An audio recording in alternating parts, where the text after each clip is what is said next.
It's Monday, December 8th. Today on Your Morning Atlantic, water woes. Roughly 2,000 customers are under a boil water advisory in the Halifax area until further notice. Your top news headlines just ahead. And Feed Nova Scotia. We'll speak with the organization's CEO about how they're meeting the needs this holiday season. Plus, a visit to Manuela's Cakery. We'll check out the Halifax shop where family recipes keep customers coming back. All that and so much more just ahead on the Monday edition of Your Morning Atlantic.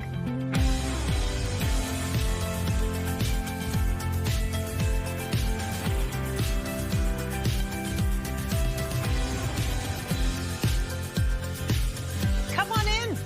Just about 6:01 on this Monday, December 8th. Welcome to a brand new week. We're 1 week closer to the Christmas holiday. I'm excited about that. You too? Yeah, very excited, especially after the Christmas Daddies Telethon. Yes, that was Saturday. Hopefully you got a chance to tune in. We were all there. We were all there. And if you didn't get a chance to tune in or you want to relive the joy, coming up later in the news, I'm going to have highlights on just how much money we raised. Yes. Now, well, some of us are working hard at Christmas Daddies. They came home and had no water, and that was you. You were those 2,000 people impacted by the water main break in Dartmouth. Yeah, there's a boil water advisory in Dartmouth, so I'll have more details about that coming up in the news. But the other thing that's making news headlines this morning is the fact that we have some rough weather. Yes, absolutely. That's what we really need to know about this morning. Yeah, it's kind of a fast-moving system, this Alberta Clipper. So right now, it's bringing snow across much of the region. Keep that in mind early this morning as you're heading out, and those totals are already accumulating quite fast. So as you can see from our live eye in Charlottetown, lots of snow already on the ground. Take your time out on your morning commute and maybe allot some extra time out because you can see here plows are trying to get out as fast as they can, but we're still seeing snow accumulation on the ground. Currently -7 degrees in your area, so it is another chilly start to the day. Keep that in mind as well. You will want to bundle up. -10 degrees in Fredericton with -6 in Halifax, -8 in Sydney, -4 degrees starting off your day in St. John's, Newfoundland. We do have a special weather statement in effect for eastern Prince Edward Island and all of Nova Scotia as we see that snowfall and those gusty winds move in across the region. Here's a snow squall watch also in effect for parts of Nova Scotia, and we'll have more on the watches and warnings in effect because they're coming up quite quickly. Here's a look at the system moving across the maritime region. We'll continue to track east, bringing snow that will transition over to flurries into the afternoon for parts of the maritime region. But as I mentioned, these accumulation totals will vary and pick up quite easily as well. Here's a look at our wind for the maritime region. Starting off a bit light, will continue to pick up as well into the mid to late afternoon. Out of the northwest this morning, 22 kilometers per hour in St. John, New Brunswick, 24 in Moncton, 17 in North Cape, 15 in Halifax. No wind gusts to report at this time. We'll have another look at your weather forecast just ahead, but first a look at your local news with Amanda. Thank you, Latavia. And much of the Atlantic region is in for a cold and windy start to the week as Environment Canada has issued a special weather statement for Nova Scotia and parts of PEI in Newfoundland. Those high winds also impacting ferry service around the region. Marine Atlantic has canceled all-night ferry crossings between North Sydney and Port aux Basques. Northumberland Ferries has canceled all crossings today between Wood Islands, PEI, and Caribou, Nova Scotia. And the 9 a.m. St. John to Digby crossing has been pushed back to 11 a.m. Roughly 2,000 Halifax water customers are under a boil water advisory in the Dartmouth area after a water main break. Halifax Water says crews found the break in the pipe near Waverley Road Saturday night and were on site Sunday to continue their work. Customers in the area include Port Wallace, Montebello, Keystone Village, and Spider Lake. They've been on a boil water advisory since Saturday afternoon. Halifax Water says residents should boil water for at least 1 minute before drinking, using it for cooking, brushing teeth, or preparing infant formula. A comfort center was open Sunday for those impacted. An 84-year-old man has died following a collision in Port Mattoon, Nova Scotia. It happened shortly after 9 a.m. Thursday on Highway 103. Police say an eastbound Mazda 3 and a westbound international truck collided. The driver of the Mazda, an 84-year-old man, died at the scene. The other driver, a 35-year-old man, was taken to hospital with non-life-threatening injuries. Police are asking anyone with information or dash cam footage to contact them. A man has died and a woman was seriously injured following a single vehicle crash north of Bathurst. It happened Saturday around 2:15 a.m. on Route 315 in Dunlop. Police say it appears the driver left the roadway, which resulted in the vehicle rolling. A 55-year-old man was rushed to hospital in critical condition, where he later died. A 45-year-old woman was taken to hospital with serious but non-life-threatening injuries. The cause of that crash is also under investigation. A large crowd gathered in Fort Needham Park Saturday to mark the 108th anniversary of the Halifax explosion.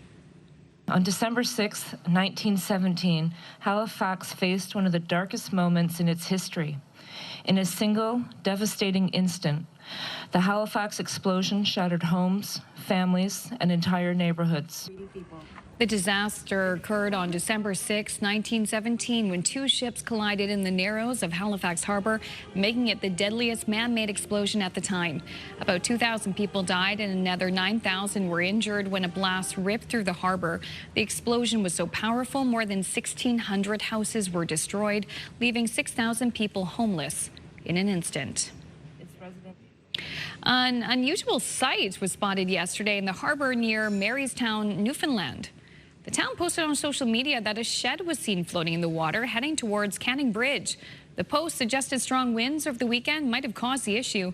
The town has not said if the shed was claimed, but if you live in the area and are missing a 10 by 12 foot shed, well, you could check the harbor.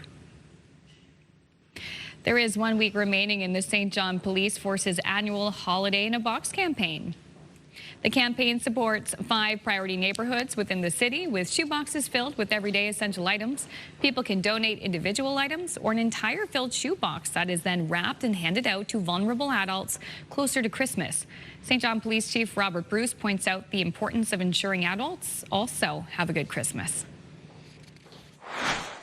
When you talk to the priority neighborhoods about what that meant to people, like right now, as we first started, nobody knew about it, but now people are asking for them. Hey, I got a box last year, can I get a box? That's how much it means to them, right? And people break down and they're very emotional about receiving a box and knowing that St. Johners care. Those looking to make any sort of donation can do so up until December 15th at the police station. Finally, the 62nd annual Christmas Daddies Telethon shattered last year's fundraising efforts, promising to support more people in need this year. The grand total is $750,000. Performers, donors, and volunteers all came together for the 7-hour holiday broadcast. With many parents facing tough choices about paying bills or giving their kids a Christmas, the Salvation Army relies on partners like Christmas Daddies to make it happen. Omar Sachedina from National News was also here. And since 1964, Christmas Daddies has raised more than $40 million. Can you believe it? Hey, there's the giant tiger.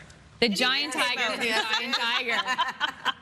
What an amazing experience. This was my first Christmas Daddies, and it was just so much joy and cheer. Yeah. So nice to see just the region come together. Absolutely. Yeah, it's a tradition. We love it. Okay. Well, this is an interesting point happening in Australia, but this isn't a fun, like, sightseeing thing. This is actually more, well, kind of could have wide-reaching impact around the world. Meta starting to remove children under 16 years old off Instagram and Facebook completely in Australia ahead of the country's social media ban. So Australia's world-first social media ban for youth starts Wednesday, December 10th. An estimated 150,000 Facebook users and 350,000 Instagram accounts will be affected. Social media companies also face steep fines if they fail to take, quote, reasonable steps to stop people younger than 16 from having accounts. But they say this is very hard to really enforce because the under 16s are very tech savvy and they'll figure out a way to get on anyway. Oof, yeah.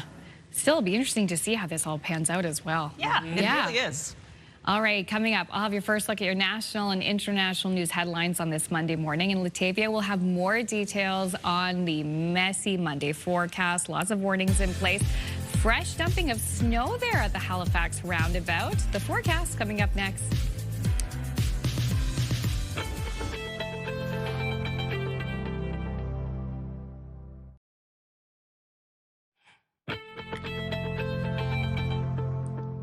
Welcome back. The time now is 6:12 on your Monday morning. We're taking a live look at Brookvale, starting off at -8. That's not even factoring the wind chill. And as you can see from our live eye, periods of snow continuing to fall early this morning. Weather is brought to you by ALC.ca, and it is a cold start to the day and cold start to the work week. As of right now, -18 degrees in Edmonton, -10 starting off your day in Fredericton with -11 in Moncton, -6 degrees in Halifax, -8 in Sydney and in Charlottetown, -26 degrees in Labrador City, and -5 starting off your day in St. John's, Newfoundland. Because of this Alberta clipper, we do have watches and warnings currently in effect. Here's a special weather statement in effect for eastern Prince Edward Island and all of Nova Scotia. We are expecting snow as well as some strong winds. A snow squall also in effect, so keep this in mind if you are headed out in Pictou and Antigonish counties, as well as Cape Breton. We are expecting 10 to 20 centimeters within that snow squall, and wind could get up to 70 kilometers per hour, so visibility could become an issue. A snow squall also in effect for parts of Newfoundland, blowing snow advisory, as we could see 10 to 15 centimeters of blowing snow, and a winter storm warning also in effect, looking at around 10 to 20 centimeters as well, with a wind warning for the Avalon Peninsula for tonight. 80 to 110 kilometers per hour for wind gusts expected. Here's a look at this fast-moving system, starting off with periods of snow for all 3 maritime provinces, also seeing some snow spread over to parts of Newfoundland. The system will continue to move east, starting to clear for much of New Brunswick, leaving a mix of sun and cloud. And then for the remainder of the maritime region, slowly seeing some clearing into tonight. But for the most part, still going to see snow remain for Cape Breton, eastern Nova Scotia, and parts of Prince Edward Island before it begins to clear out further into early Tuesday morning, but still seeing some snowfall situated for parts of Nova Scotia as well as into Newfoundland. Here's a look at the totals we're currently seeing. This is an estimate of what we're expecting from now until early Tuesday morning, looking at around 1 to 5 centimeters across the central and southern region of New Brunswick. 1 to 10 for Prince Edward Island, 1 to 10 for much of Nova Scotia, but could see up to 10 to 15 for New Glasgow, as well as Port Hawkesbury and North Mountain. Same thing goes for Newfoundland, seeing those totals accumulate around 5 to 15 centimeters of snow. Here's a look at our forecast today. So keep in mind you may want to allot some extra time on your morning commute because we are seeing snow for New Brunswick. That will clear out into the afternoon, leaving a mix of sun and cloud. And daytime highs will range from -12 to -4. Wind gusts of up to 50. Prince Edward Island also seeing snow today, transitioning over to evening flurries, wind gusts of 50. For Cape Breton, eastern Nova Scotia seeing snow as well throughout the day, and then transitions over to flurries into the evening and wind gusts of up to 70. For the rest of Nova Scotia, same thing applies. We're starting off with snow. We'll transition over to flurries into the afternoon, so a chance of flurries, about a 60% chance of it happening. And then Newfoundland and Labrador, lots of sunshine today, but we do have flurries arriving for Labrador City into the evening, a high of -19, -1 into St. John's, Newfoundland, starting off with snow, transitioning over to mixed precipitation into the evening. Here's a look at Tuesday's forecast. Lots of sunshine for all 3 maritime provinces. For Newfoundland, also seeing a bit of snow left behind. And then into Wednesday morning, we do have another system making its way over, bringing some mixed precipitation our way, but another system right in behind it for the evening, bringing mixed precipitation back around. That's a look at your weather forecast. We'll throw things over to Amanda.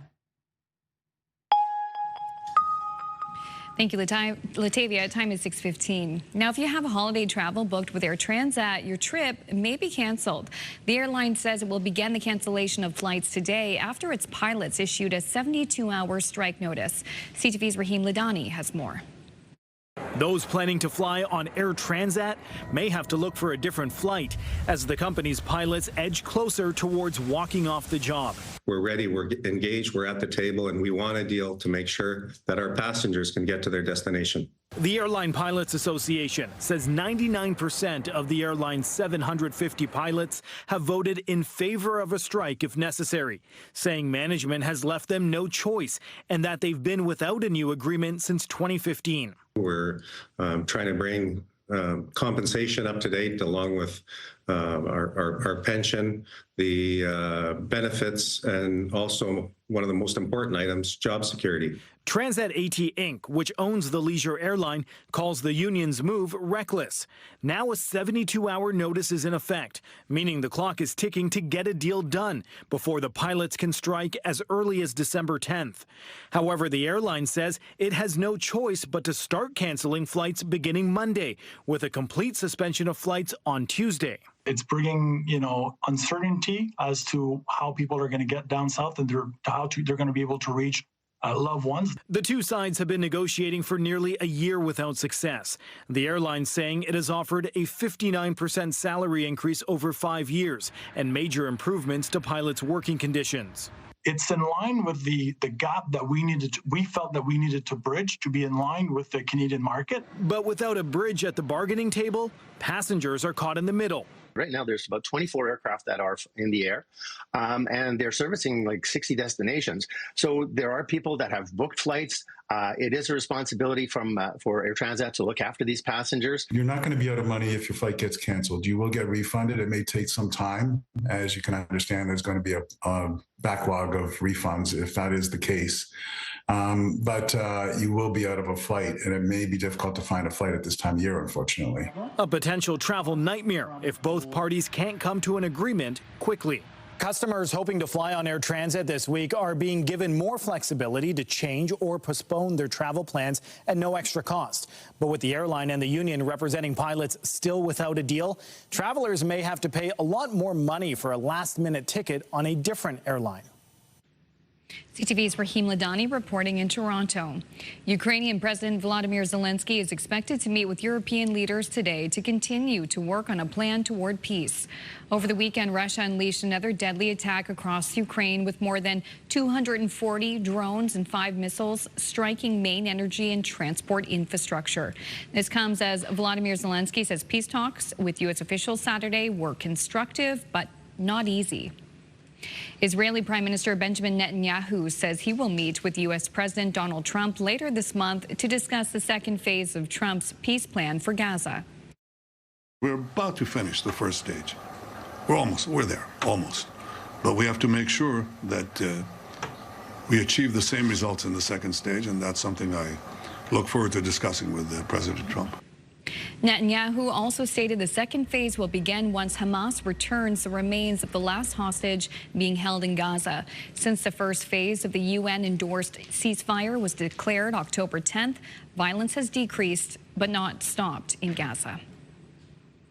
More trouble for the famed Louvre Museum. The Paris landmark revealed that a water leak in late November has damaged several hundred items in the museum's Egyptian wing. The damaged pieces date from the late 19th and early 20th centuries, but officials say no heritage artifacts were impacted. This comes just weeks after the Louvre fell victim of a brazen daylight jewel heist. Affordable housing is a major concern in our region and across the country. The Carney government has promised to double the pace of housing construction, but a new report is calling that into question. CTV's Annie Bergeron-Oliver looks at why some are concerned the Liberal plan won't be enough. We need to get housing supply up. In fact, we need to double housing supply on an annual basis. Prime Minister Mark Carney's campaign pledge to build nearly 500,000 homes annually so far isn't adding up. According to a new PBO report, Ottawa's new federal agency, Build Canada Homes, is projected to add 26,000 units to the housing supply over the next 5 years, a 2.1% increase over the fiscal watchdog's baseline projection for new home construction. I think I would give them a C- when it comes to housing. That overall, I think they are moving in the right direction, but not at the speed and scale that's necessary. The housing minister doesn't see things the same way. He says Build Canada Homes is just getting started and that the PBO's numbers don't tell the whole story. I think that's just based on the raw number. It's not based on attracting a lot of investment from provinces, from the private sector. By harnessing private and public sector funding, Ottawa intends to double the pace of housing construction. But so far, it hasn't released a clear plan to achieve that goal. And overall spending on housing, according to the PBO, is set to drop by 56% over the next 3 years as Trudeau-era programs expire. A lot of the mechanisms that the federal government used weren't terribly effective in creating the affordable housing that people need the most. So I welcome the restart represented by Build Canada Homes, but we have to see a lot more. The PBO report assumes that major programs like the $4.4 billion Housing Accelerator Fund will not be renewed or topped up. The finance minister, however, says it's not fair to prejudge what decisions the government will make between now and 2029. Annie Bergeron-Oliver, CTV News, Ottawa. A quick break. When we return, we'll have your must-see moment on this Monday morning from our colleagues at TSN. Your Morning Atlantic will be right back after this. Please stay with us.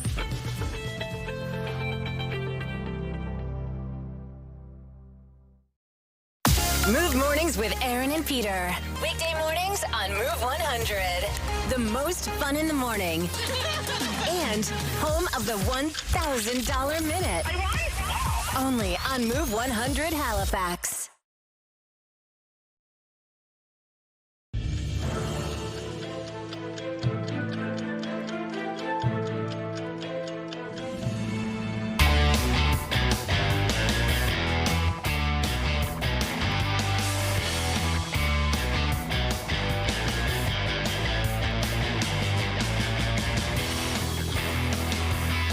Welcome back. It's 6:25 on this Monday, December 8th, and it's time to check in with the friends at TSN Sports Center for today's must-see moment. Hello there, Jermaine Franklin here with you inside the Sports Center newsroom with your must-see moment from Sunday. And for that, we'll head to Western New York. Bengals, Bills, late fourth Joe Burrow to T. Higgins, and he comes up with an outstanding one-handed catch for the touchdown. That's one of the best catches you'll see this season. He finished with 2 tutties in this one, but in a losing effort. However, Higgins still earns your must-see moment from Sunday. Tonight on TSN, Week 14 of the NFL season wraps up with Monday Night Football as the Eagles visit the Chargers. It all starts at 8 p.m. Eastern across the TSN network. That's all from the Sports Center newsroom. Have a great day.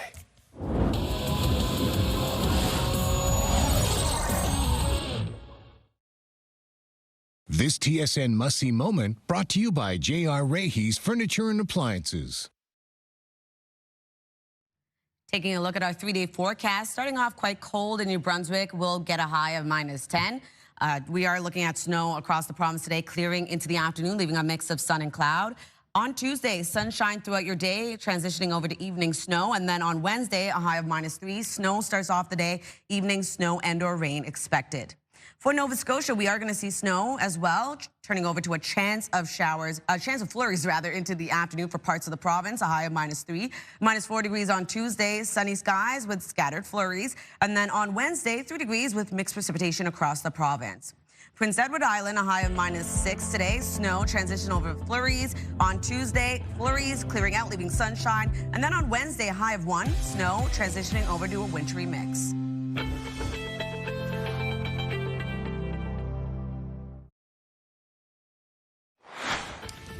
Coming up in this half hour, the Move Morning Chat. Today we're talking about the cold and the cold places. Stick around and join in on the chilly conversation in about 15 minutes on Your Morning Atlantic.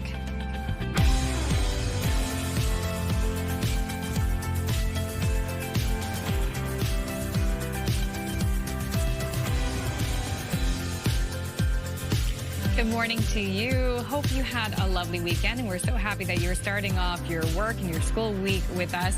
We're having a few school closures today in Nova Scotia because of the weather. We know at least in the Halifax area, we're seeing some nice, beautiful snow falling down. So, Latavia, what are we in for today?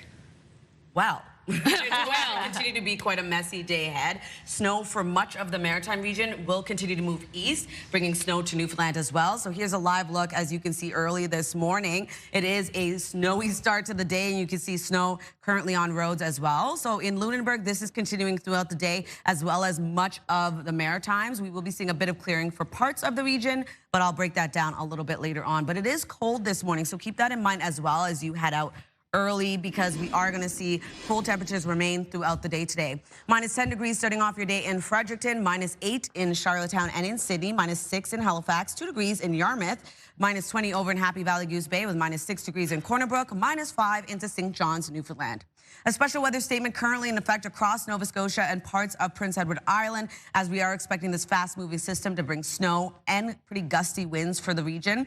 Here's a snow squall watch also in effect for parts of Nova Scotia as well as into parts of Newfoundland. We do have a blowing snow advisory now in effect, as well as a winter storm warning and a wind warning. So because of this system, we will be seeing snow for parts of all 3 maritime provinces, clearing a little bit later, leaving a mix of sun and cloud for parts of New Brunswick. Other than that, this system will continue to bring snow over to Newfoundland as well. Here's a look at the current wind for all three maritime provinces out of the northwest this morning. 31 kilometers per hour into Yarmouth, 20 in North Cape, 17 in Moncton, as well as into Halifax, 31 in St. John, New Brunswick. Wind gusts of up to 54 kilometers per hour this morning in Yarmouth and 30 into Grand Manan. We'll take another look at this system coming up, but first a look at your local news with Amanda. Thank you, Latavia. And because of this windy weather, we are having an impact regarding schools. There are some school closures in parts of Nova Scotia. That list is on our website, ctvnewsatlantic.ca. And the high winds also impacting ferry service today. Marine Atlantic has cancelled all night crossings between North Sydney and Port aux Basques. Northumberland Ferries has also cancelled all ferry crossings today between Wood Islands, PEI, and Caribou, Nova Scotia. And the 9 a.m. St. John to Digby crossing, that's been pushed to 11 a.m. A man has died and a woman was seriously injured following a single vehicle crash north of Bathurst. It happened Saturday around 2:15 a.m. on Route 315 in Dunlop. Police say it appears the driver left the roadway, which resulted in the vehicle rolling. A 55-year-old man was rushed to hospital in critical condition where he later died. A 45-year-old woman was taken to hospital with serious but non-life-threatening injuries. The cause of the crash is under investigation. Roughly 2,000 Halifax water customers are under a boil water advisory in the Dartmouth area following a water main break. Halifax Water says crews found the break in the pipe near Waverley Road Saturday night and were on site Sunday to continue their work.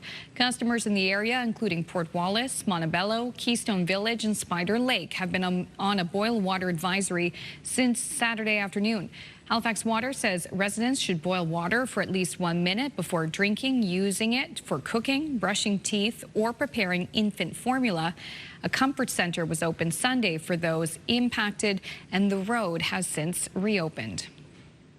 Polls are open today in a PEI by-election for Georgetown. Elections PEI says roughly 20% of voters have already cast their ballots during advanced polls last week.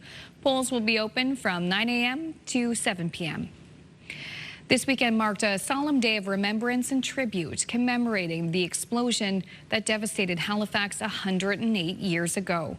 CTV's Callum Smith went to Fort Needham Memorial Park, where people honor those lost and the perseverance from the city and across North America. On December 6, 1917, Halifax faced one of the darkest moments in its history.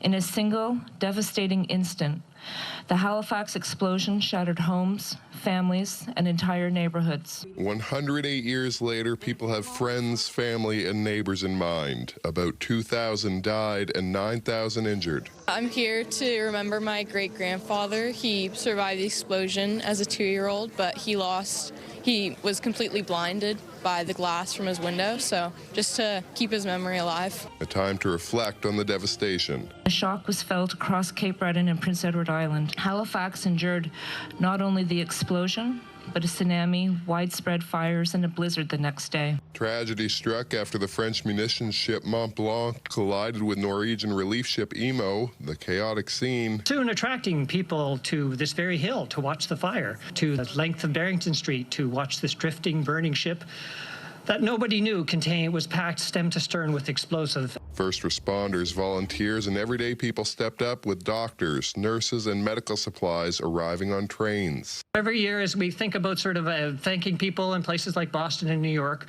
we should also kind of remember the fellow Nova Scotians and people from New Brunswick who came on that day when Halifax needed its help more than any other time. More than a century later, people of all ages taking it all in. To learn about the history of my city. This was a remarkable tragedy, but I think more importantly a story of resilience, how the city managed to rebuild itself. People here pleased to see the community come together. For a long time there was very little said about the explosion. I think people tried just not to talk about it because it was so painful, but it's an important part of the history of this city. Ensuring that moment and the families and communities devastated will never be forgotten. Callum Smith, CTV News, Halifax. Thank you, Callum. Finally, the 62nd annual Christmas Daddies Telethon shattered last year's fundraising efforts, promising to support more people in need this year. The grand total is $750,000. Performers, donors, and volunteers came together for the 7-hour holiday broadcast. With many parents facing tough choices about paying bills or giving their kids Christmas, Salvation Army says they rely on partners like Christmas Daddies to make holidays a little brighter for maritime children. And since 1964, Christmas Daddies has raised more than $40 million. It was such a great day. You two were in studio as well. Yes. It was so much fun. It was fun, yeah. Earlier I saw some highlights of the weekend, and I think we were both in that reel, but only Latavia made the cut for this one, which is fine. That dress was divine. Thank you. A little on shoulder number. You look beautiful. I look weird on TV. That is not at all. Not at all. Never. There's nothing worse than hearing or seeing yourself on TV. Right? Anyone can relate to that. Honestly, though. You know what I'd like to see on ice? Teddy bears. Yes. Yeah, 'tis the season for teddy bear tosses, which always makes great video. Here's an example. Oh yeah, look at it rain teddies, everybody. This is in Kitchener, Ontario, where the teddy bears went flying after the Rangers scored their first goal. Almost 10,000 stuffies were collected this year. Are you serious? Yeah, look at it. Wow. It's such a great thing, and they'll be distributed throughout the community. Many teddy bear tosses across Canada. Over the weekend, the Mooseheads had a tube toss. Really? I'm hoping to get some video of that a bit later. So I'll save all the details for that. That is so cool. Right? I love that. So fun. Tis the season. That's awesome. I know the teddy bear toss for the one at the Mary Brown Center in Newfoundland, that was delayed because of weather. Okay. So I think that one's happening today. Oh. Perfect. Yeah. And if it's not obvious, those will all be gathered up and donated to children in need. That's why they have these events. I love that. All right, still ahead, your entertainment headlines, and we're taking a look back at the year that was. Hard to believe. Coming up next, so the Move Morning Chat. Today we want to know, where is the coldest place that you have ever been? Think about it. We're going to share our answers coming up.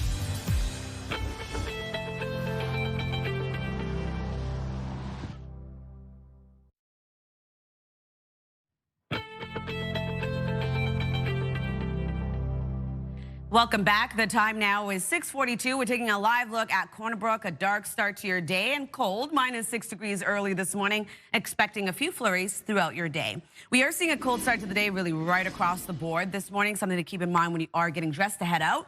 -10 degrees starting off your day in Fredericton, -8 in both Charlottetown and Sydney, -6 in Halifax, -5 degrees in St. John's, Newfoundland.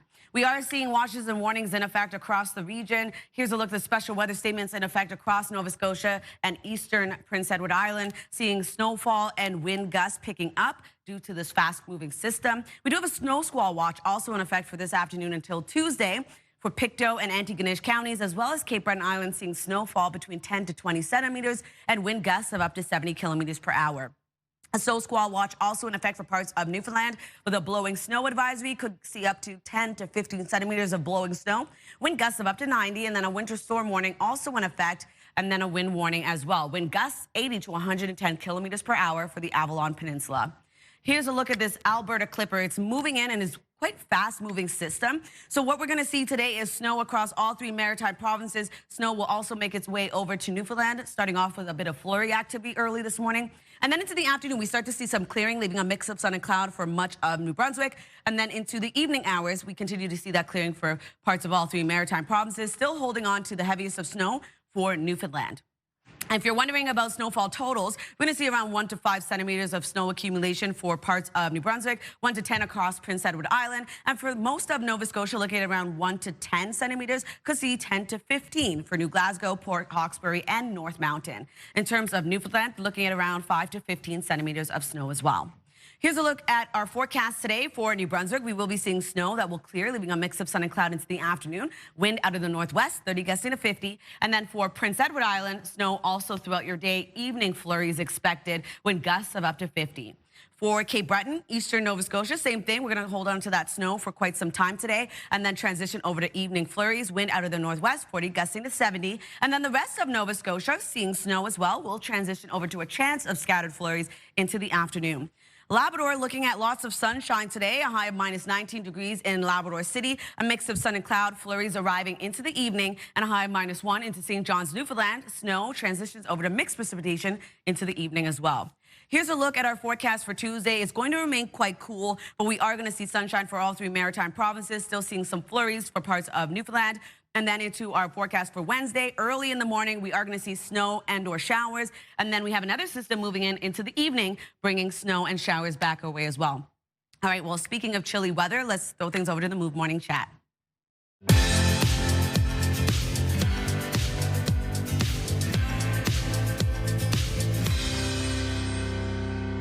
Happy Monday. It's the Move Morning Chat with Aaron and Peter. It has been cold the past few days. We know the official start of winter is still a few days away, but it has us thinking about where is the coldest place you've ever been? And Peter, you have a story for this? Well, I mean, I was there on the weekend. I have to say that I've been to Iceland, not this past weekend, but in the past. I spent a week there one time. We did our radio show from there, and it was cold. It was cold. But the coldest place on earth that I've ever been was this past weekend in Edmundston, New Brunswick. I couldn't believe it. I stopped to get gas. We were in Edmundston for the weekend. The first place I stopped was a Shell station there that we always stop at. And I got out of the truck and I immediately got back in, realized how underdressed I was, got layered up and got out to pump my gas because I have to. I don't even know how cold. I don't think the thermometer that's in my vehicle could register that cold. But it felt honestly like, I don't know, minus 30. And it was the coldest place I've ever been in my entire life. We say it on the show. Not like the cold. Oh, yeah. Well, we say it on the show all the time that, like, if you want to go somewhere cold, go to northern New Brunswick, Edmundston, Bathurst. Like, it's a winter wonderland up there.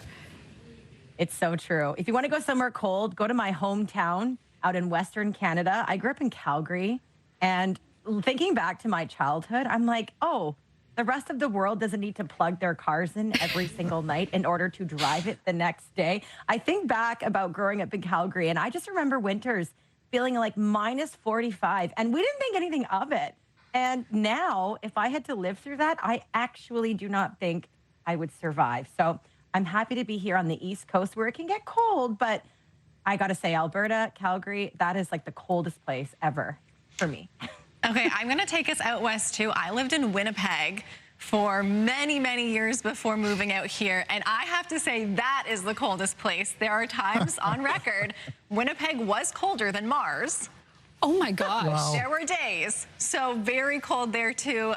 That's how I learned about plugging your car, and I didn't know that. You know, we got lots of snow where I grew up in Barrie, Ontario. We did not get the cold that we got in Winnipeg. Base temperatures into like minus 30 before the wind chill. Like, you guys are giving me chills just talking about how cold the places you visited have been. Okay, the place that I went that was the coldest, and actually wasn't the coldest the time of year I went, was Iqaluit. I went to Nunavut back in 2017. I was actually pregnant with my son Jake at the time. My husband was working up there, so I went up to visit him, and it was April, and there was still snow everywhere. So it was around like minus 13 was the daily high when we went. I have to tell you, it was a gorgeous cold, though. Like, it was a nice, dry cold. Yes. You have these beautiful winter landscapes everywhere you look. We went dog sledding. It was such an incredible experience. It was the type of cold I really embraced and wore many layers for. Yes. One experience. Okay, so we are putting the question to our viewers this morning. What is the coldest place? Where's the coldest place you've ever been? Send us a text. 10400 is the number, and we'll share your answers later in the show.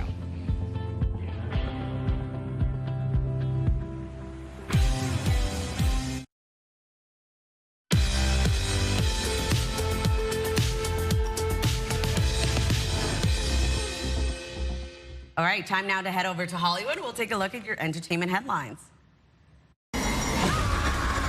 Five Nights at Freddy's 2 dominated the box office in its opening weekend, earning $63 million, according to studio estimates.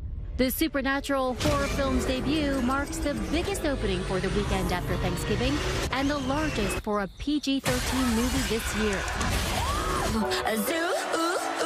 Zootopia 2 landed in second place with $43 million, followed by Wicked for Good in third.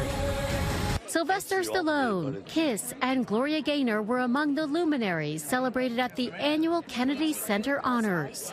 President Trump hosted Sunday's gala in Washington, a first for a U.S. president. The honorees were celebrated for their influence on American culture and the arts. And happy birthday, Nicki Minaj. The singer-songwriter is 43. And that's what's happening in Hollywood. Allison Cossack, ABC News, New York. Nikki, love her. 43, wow. 43, I know. All right, we're going to switch things up. Hope for Wildlife is setting up for tiny new arrivals. The Nova Scotia Rescue Centre has been given permission to start work on a special bear cub sanctuary. CTV's Mike Lim met up with Hope Swinnermer, who reveals it's a dream come true. We have 2 bobcats. They came in 2 days in a row. We have some very good news we'd like to share with everybody. It's something we've been working towards for over 20 years now. So we've finally been granted permission to start the process of being able to rehabilitate black bear cubs. We've been putting in a lot of applications over the years. We've always had the goal of being able to rehab, all the species of wildlife in Nova Scotia. And I mean, if you look back 15 years ago, we weren't allowed to do bobcat, and we finally got permission to do them. And same as the white-tailed deer, when we started rehab, we didn't have them on our permit. So everything takes time and effort, and it's really nice to see that we're making that step forward to get the black bear cubs added to our permit. So we got lots of work ahead of us. We've been able to secure a piece of land. It's 100 acres up in Cape Breton, so far away from people and the sounds of humans and that kind of thing. So it'll be an excellent location to do our work. And then we will start blazing the trail. We'll start doing all that detailed work of etching out exactly what we want to build. And DNR will be with us every step of the way, approving every step, everything from the gauge of the wire we use to how to be able to feed them through chutes so they have very little human contact while they're with us, recovering and growing up. So all of those things will be carefully thought out, and hopefully we'll be able to start building in the spring. A lot of people don't realize that in Nova Scotia, we only have black bears. So they're quite easy to learn how to live with once you study them and learn about them. So I can see where this will be a great journey and a great opportunity. It really is a dream come true. We've been trying to get this to happen for a long, long time, and perseverance pays off, and we're incredibly happy to be on this journey to be able to get the black bear cubs in Nova Scotia, give them the medical care they need, and get them back out to the wild. Wow, some incredible images there. Happening now in local news, much of the Atlantic region will see a cold and windy start to the week as an Alberta Clipper system heads east. It's impacting schools and ferry crossings in the region. We'll have more details in the forecast just ahead. Also, roughly 2,000 customers are under a boil water advisory in the Dartmouth area after a water main break. And while repairs have been made, authorities say the advisory remains in effect. Finally, big things are on the horizon for one of the region's most historic sites. We'll have those details coming up next in your local news headlines. But first is a look at the 3-day forecast with Latavia. Thanks, Amanda. For today, we're looking at minus 10 degrees as your daytime high in New Brunswick. We will be seeing snow that will transition over to a mix of sun and cloud into the afternoon. Sunshine on Tuesday, but we do have snow returning into the evening. On Wednesday, snow throughout the day transitions over to snow and or rain into the evening. Nova Scotia dealing with a high of minus 3 today. We do have snow that will transition over to scattered flurries for parts of the province. On Tuesday, sunny skies transitions over to scattered flurries. And on Wednesday, looking at mixed precipitation across the province. For Prince Edward Island, snow transitions over to flurries, sunshine into the afternoon on Tuesday. Wednesday, mixed precipitation into the evening.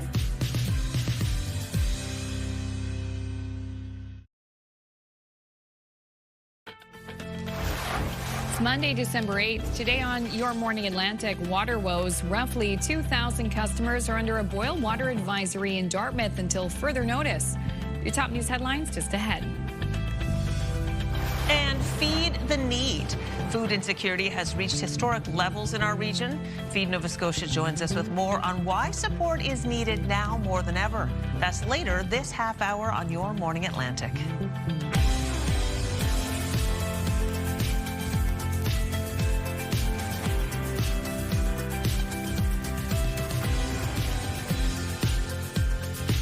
Good morning, Atlantic Canada. Happy Monday. Starting off a new work week and getting a little messy in terms of the weather. Very messy. Yeah, it is the season, I suppose. guess. We've been, in the Halifax area specifically, haven't had a whole lot of snow yet. No. But it is having impacts on schools, I know that. Yeah, there are a number of school closures in Nova Scotia. Not widespread, it's not like the whole province. Schools are canceled, but we do have select school closures. You can find more details on our website, ctvnewsatlantic.ca. So for some students in the region, it is a snow day. It is a long weekend, and the parents are trying to figure out what to do for childcare. Oh, that's always a scramble. Been there, yeah. Yeah. Okay, before we get to weather, just a quick mention in case you didn't know.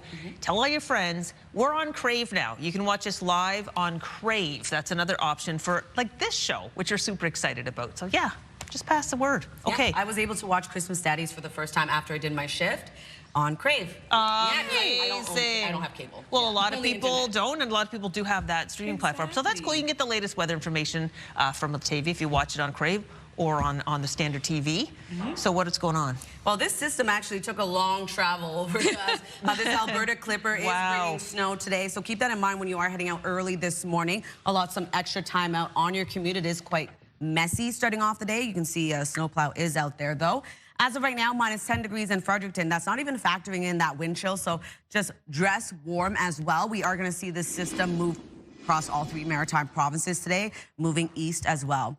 Minus 6 degrees in Halifax today, minus 8 starting off your day in Charlottetown in Sydney, minus 26 in Labrador City, and minus 5 into St. John's.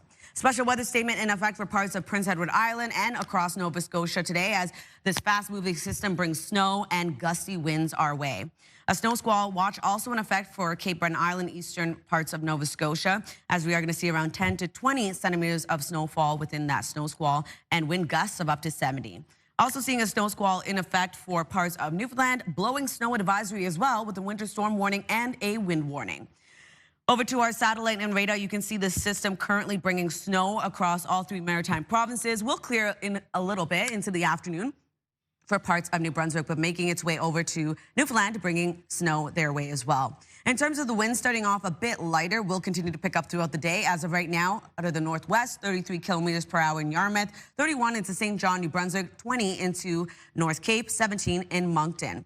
Wind gusts of up to 48 kilometers per hour in Yarmouth and 30 into Grand Manan. We'll take another look at this long-range forecast just ahead, but first a look at your local news with Amanda.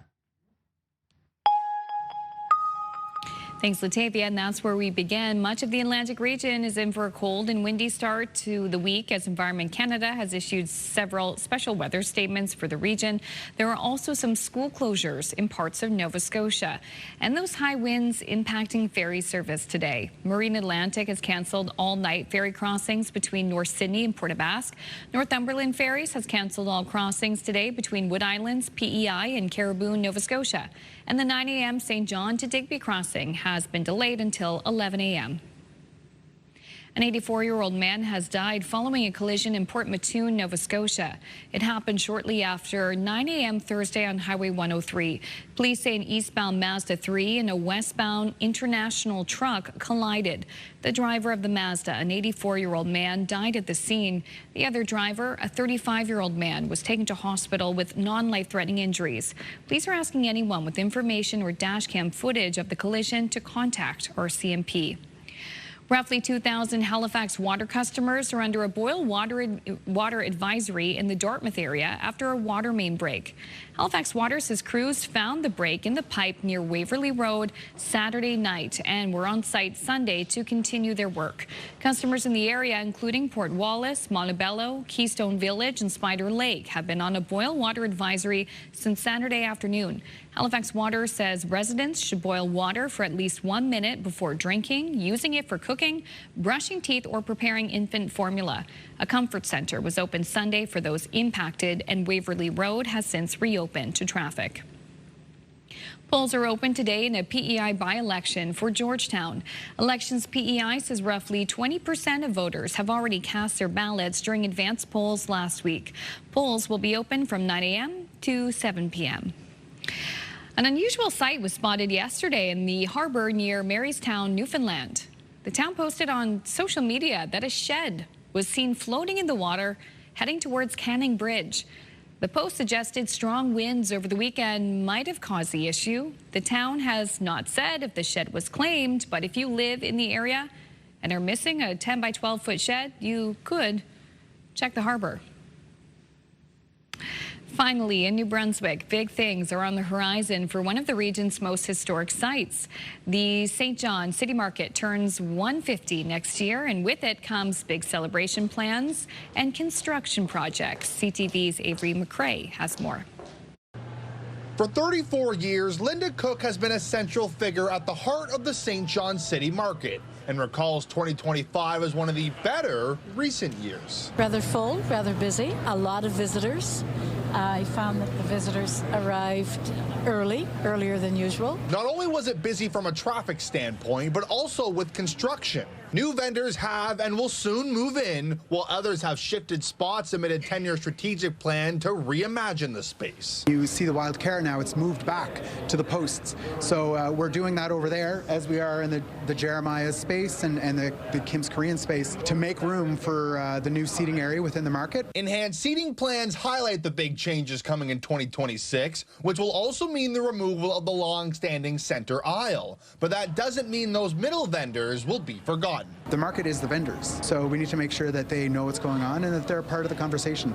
You know, I'll be frank, there are some situations where some vendors might not fully understand or fully agree with it, but you know, the whole point of this exercise is making this market better, making it as best we can for everybody. Tracy Brown is one of those middle vendors and expressed excitement for the changes. I think that there is still a very promising future here at St. John City Market, and I can't wait. A more detailed construction plan will be presented to council in the weeks ahead, with work expected to begin in early 2026, which just so happens to be the same year the city market turns 150 years old. Big celebrations are planned throughout the milestone year, with a focus to complete the bulk of construction in the first half of the year and party during the peak tourist season. We're talking about all kinds of collaborations with the community, working with artists, working with vendors, lots of great parties planned. Parties that will celebrate the old and the new of Canada's longest running farmers market. Avery McRae, CTV News, St. John. Thank you, Avery. The Uptown Market, oh my gosh, St. John City Market, it's a jewel in the Uptown. And when I used to live there in Uptown St. John, that's where I got my groceries. It's Anything else awesome. needed. It's an amazing St. spot. John is great. It's a gem. Cannot wait to go visit again. Okay, here's another market. It's for weirdos. Okay. Yeah, well, they say it is anyway. If you're a weirdo, check it out. Over the weekend, the annual Weirdos holiday market was held in Vancouver. They've been doing this for 9 years. This is a little weird, actually. The market has offered artists a place to show their beautiful, bold, and bizarre handmade pieces. That's not weird. It showcases work from, work from artists, giving people a chance to find something unique for all different kinds of people in their lives. Weirdo. That's mildly weird. Let's show one more thing. Oh, no, weird. Oh, wow. Listen, we all have someone on our list, right? To each their own. To each their own. They call it the Weirdos Market. That's not us. That's not us. Okay, we're going to have your national news headlines, and Feed Nova Scotia will also join us for a conversation and the latest look at the Monday forecast. Good morning to our viewers in Antigonish. City Hall looking very beautiful for the holidays. Love the lights and decorations. The forecast coming up next.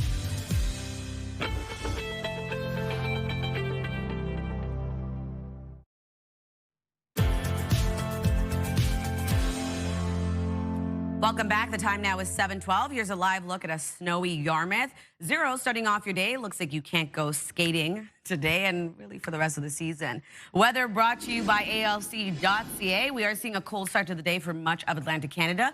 -10 degrees as you head outdoors in Fredericton, with -7 in Charlottetown and in Sydney. -6 in Halifax, -21 over in Happy Valley Goose Bay, -12 in St. Anthony, and -5 into St. John's, Newfoundland.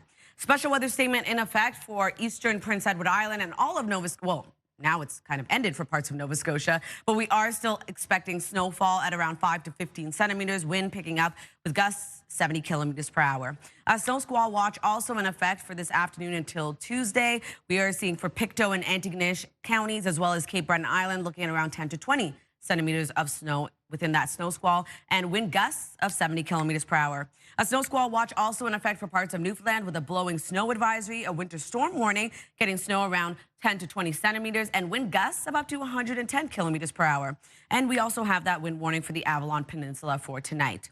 Here's a look at this system moving across the region quite fast.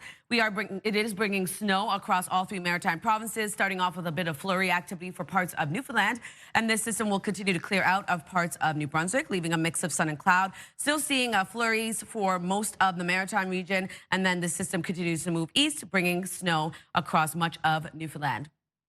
If you're wondering about our snowfall totals, we're going to see around 1 to 5 centimeters of snowfall for the central and southern region of New Brunswick. Looking at 1 to 10 across Prince Edward Island, and for much of Nova Scotia, looking at around 1 to 10 centimeters. Could get up to 10 to 15 for parts of Cape Breton Island and eastern Nova Scotia. And then for Newfoundland, looking at 5 to 15 centimeters of snowfall for that province. So over to our forecast today for New Brunswick. Starting off with snow, we'll start to clear out into the afternoon, leaving a mix of sun and cloud. Wind gusts expected of 50 kilometers per hour. And then for Prince Edward Island, snow throughout the day, transitions over to flurries into the evening. Wind out of the northwest, 30 gusting to 50. And then for Cape Breton, eastern Nova Scotia, same thing applies. We're looking at snow throughout the day. We'll transition over to flurries into the evening. Wind gusts of up to 70. And then for the rest of Nova Scotia, we will be seeing that snow transition over to flurries into the afternoon, wind gusts of 50 as well. And then for Labrador, we're looking at lots of sunshine across the province today. We'll see a high of -20 in Labrador City, and then flurries arrive into the evening. A high of -1 into St. John's, Newfoundland. Snow transitions over to mixed precipitation into the evening. Here's a look at our Tuesday forecast, going to remain on the cooler side of things. We are going to see sunshine return for all 3 maritime provinces, still holding on to flurries for parts of Newfoundland. And then into Wednesday's forecast, into the morning, we do have mixed precipitation returning for parts of the maritime region. Another low making its way over into the evening, bringing snow and showers back our way. That's a look at your weather forecast. We'll throw things over to Amanda for your national and international news headlines. Thank you, Latavia. If you have holiday travel booked with Air Transat, your trip may be canceled. The airline says it will begin the cancellation of flights today after its pilots issued a 72-hour strike notice. CTV's Raheem Ladani has more. Those planning to fly on Air Transat may have to look for a different flight as the company's pilots edge closer towards walking off the job. We're ready, we're engaged, we're at the table, and we want a deal to make sure that our passengers can get to their destination. The Airline Pilots Association says 99% of the airline's 750 pilots have voted in favor of a strike if necessary, saying management has left them no choice and that they've been without a new agreement since 2015. We're trying to bring compensation up to date along with our pension, the benefits, and also one of the most important items, job security. Transat AT Inc., which owns the leisure airline, calls the union's move reckless. Now a 72-hour notice is in effect, meaning the clock is ticking to get a deal done before the pilots can strike as early as December 10th. However, the airline says it has no choice but to start canceling flights beginning Monday, with a complete suspension of flights on Tuesday. It's bringing, uncertainty as to how people are going to get down south and how they're going to be able to reach loved ones. The two sides have been negotiating for nearly a year without success. The airline saying it has offered a 59% salary increase over 5 years and major improvements to pilots' working conditions. It's in line with the gap that we felt that we needed to bridge to be in line with the Canadian market. But without a bridge at the bargaining table, passengers are caught in the middle. Right now, there's about 24 aircraft that are in the air, and they're servicing like 60 destinations. So there are people that have booked flights.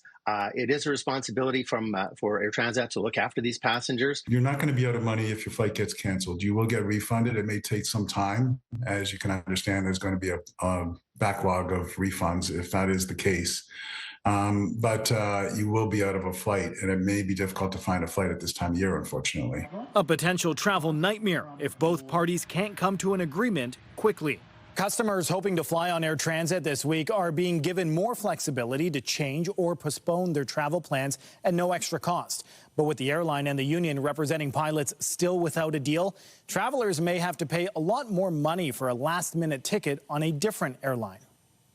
CTV's Raheem Ladani reporting in Toronto. A quick break here on CTV's Your Morning Atlantic. When we return, Crystal will have a conversation with the head of Feed Nova Scotia. That's coming up next. Please stay with us.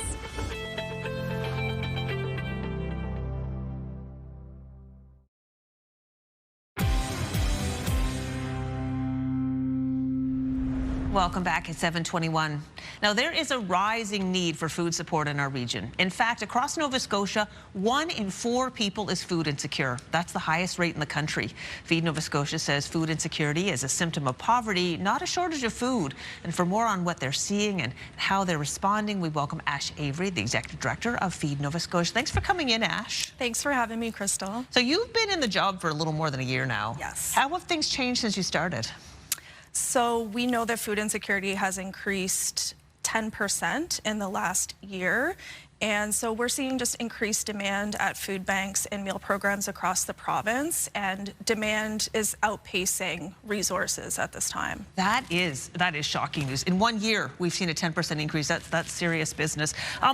Who is coming to the food banks?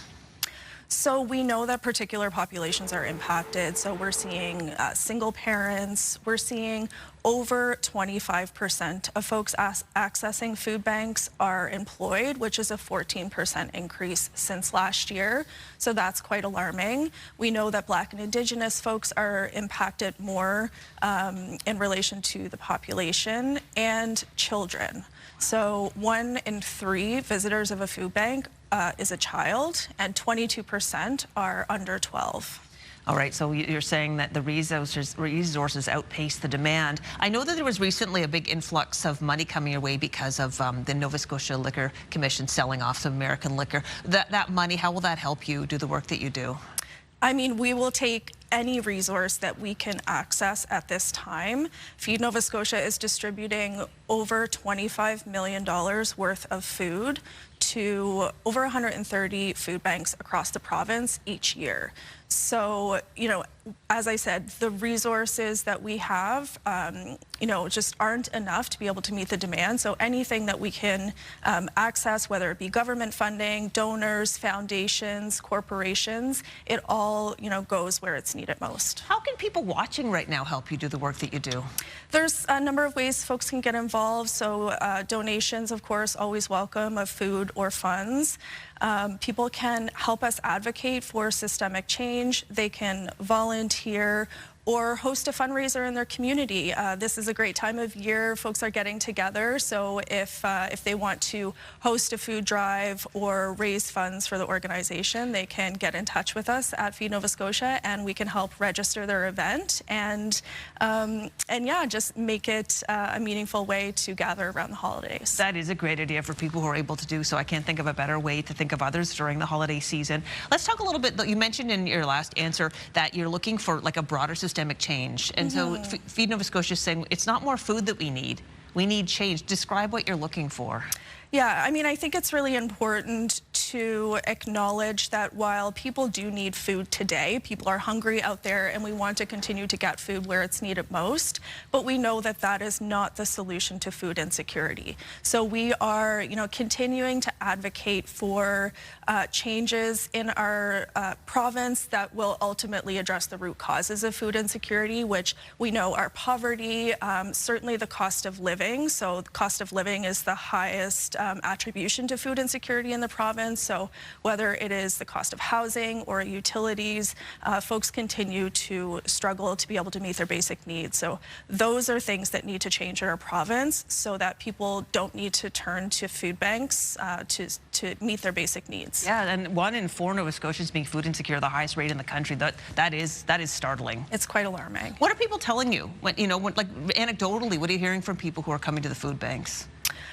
People are more and more relying on food banks, frankly, whereas in the past they used to be understood as, you know, a crisis support, a place where you certainly can turn to if you, you know, find yourself needing that type of support. But now people are really reliant on these services. So that's something that we, you know, should just be really concerned about as a province. Well, Ash Avery, thank you so much for coming in and giving us this update. Yeah. And we have put all the information about Feed Nova Scotia on our website, so you can find out more about how you can help if you're in a position to do so.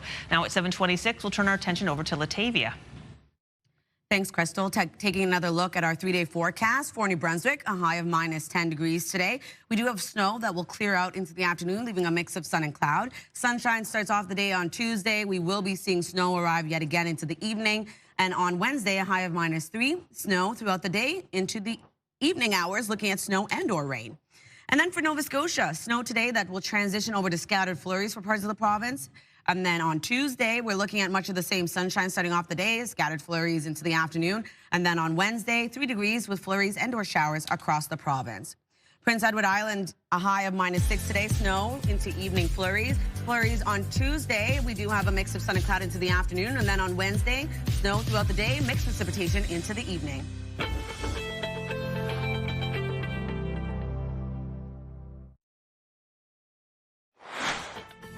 Just ahead in this half hour, perfect pastries. We'll visit Halifax's Manuela's Cakery, where family recipes from Croatia take the spotlight. That's coming up in 15 minutes here on CTV's Your Morning Atlantic.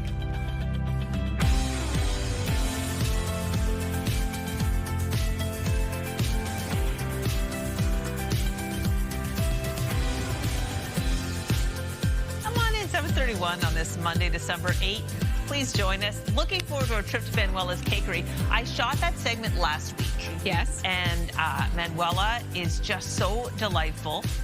And basically, when we left, they sent us with this giant box that was so heavy I could barely lift it. Oh, my 2 boxes, thank you. Vicky was there. And they, when I walked in, it was like I've never seen people rush over, and everybody was eating up the treats. They're so good. We'll have to go. Yeah, I know when you go because I missed it. If you're in the Halifax area, Manuela's Cakery, there's the kind of Lady Hammond Road, or rather Hammond's Plains Road and the Bedford Highway meet. There's a Sobeys Plaza. Yes. It's across the street. I know exactly where you're talking about. Just the cutest little spot, take out or eat in. Yum, yum, yum. Looks good.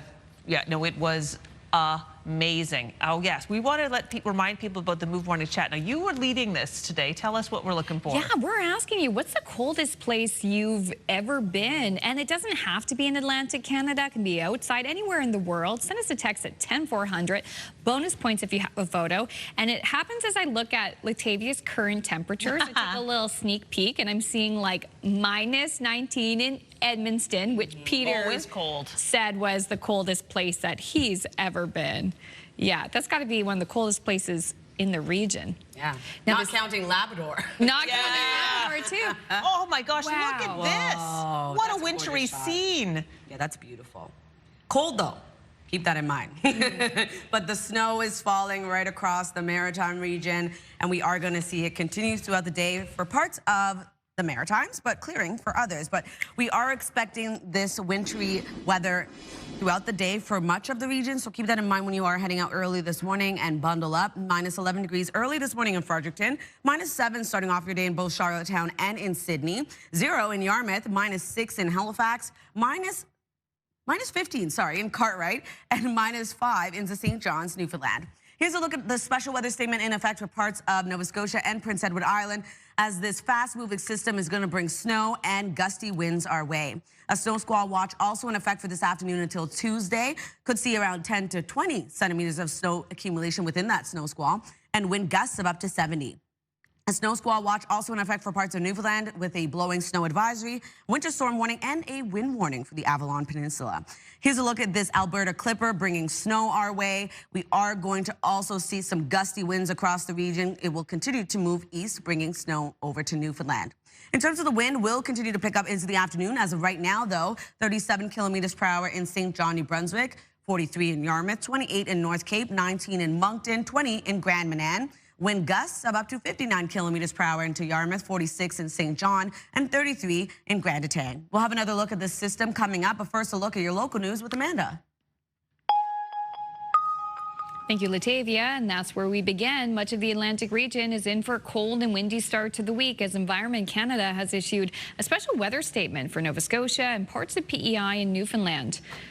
This morning, most of Nova Scotia and the eastern part of PEI will see between 5 and 15 centimeters of snow, with the possibility of more in Cape Breton. We're also seeing school closures in parts of Nova Scotia. Strong winds are also expected to start in the afternoon, which could bring a risk of snow squalls. Through this evening and into tomorrow, parts of eastern Newfoundland will see 10 to 20 centimeters of snow and winds up to 110 kilometers an hour. For a detailed list of school closures, you can go to our website, ctvnewsatlantic.ca. And the weather also impacting ferry crossings. Marine Atlantic has cancelled all-night crossings between North Sydney and Port aux Basques. Northumberland Ferries has cancelled all ferry crossings today between Wood Islands, PEI, and Caribou, Nova Scotia. And the 9 a.m. St. John to Digby crossing, that's been delayed until 11 a.m. Latavia will have more details on the full forecast after our next break. A man has died and a woman was seriously injured following a single vehicle crash north of Bathurst. It happened Saturday around 2:15 a.m. on Route 315 in Dunlop. Police say it appears the driver left the roadway, which resulted in the vehicle rolling. A 55-year-old man was rushed to hospital in critical condition where he later died. A 45-year-old woman was taken to hospital with serious but non-life-threatening injuries. The cause of the crash is still under investigation. Roughly 2,000 Halifax water customers are under a boil water advisory in the Dartmouth area following a water main break. Halifax Water says crews found the break in the pipe near Waverley Road Saturday night and were on site Sunday to continue their work. Customers in the area, including Port Wallace, Montebello, Keystone Village and Spider Lake, have been on a boil water advisory since Saturday afternoon. Halifax Water says residents should boil water for at least 1 minute before drinking, using it for cooking, brushing teeth, or preparing infant formula. A comfort center was opened Sunday for those impacted, and Waverley Road has since reopened. A large crowd gathered in Fort Needham Park Saturday to mark the 108th anniversary of the Halifax explosion. On December 6, 1917, Halifax faced one of the darkest moments in its history. In a single, devastating instant, the Halifax explosion shattered homes, families, and entire neighborhoods. The disaster occurred on December 6, 1917, when two ships collided in the Narrows of Halifax Harbor, making it the deadliest man-made explosion at the time. About 2,000 people died and another 9,000 were injured when a blast ripped through the harbor. The explosion was so powerful, more than 1,600 houses were destroyed, leaving 6,000 people homeless in an instant. Now to a maritime tradition, 62 years in the making, helping some of the youngest in our region have a happy holidays. The Christmas Daddies Telethon shattered last year's fundraising efforts, promising to support more people in need this year. CTV's Callum Smith wraps it all up for us. Welcome into the 62nd annual Christmas Daddies Telethon. For many Maritimers, Christmas Daddies is the kickoff for the holiday season. I am so pleased that we were able to carry on the tradition of Christmas Daddies in honor of Jack Dalton and Jim Hill. It's important to give back to your community, and Christmas Daddies just allows so many Maritimers to do that. With volunteers wearing many hats, from answering the phones to the behind-the-scenes magic. Stand by 9, take 9. Performances spanning across the Maritimes, from Classified in Halifax to the Bear McNeils in Cape Breton, Tara McLean on PEI, and Ivan Daigle in New Brunswick. That's Christmas to me. And a surprise appearance from CTV National News chief anchor Omar Sachedina and colleagues.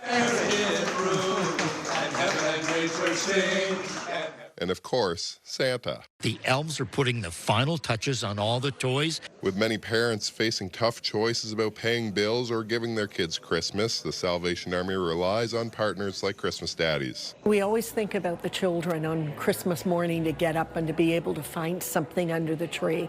But I've also been there when we've said to a mom or a dad, we can help, and to see actually the burden lifted and a smile return to their face. Some donors carrying on decades-old traditions, like Friends of Bill Murphy. It was early 2016. Bill came up to me. Unfortunately, Billy had gotten sick, and he asked me if I would carry on the project. This is my 9th year doing that. Collecting bottles from the shipyard, a nickel at a time, amounting to about half the $16,000 donation. Christmas Daddies has raised more than $40 million since 1964. I think we're really going to be surprised at our grand total this year. The grand total is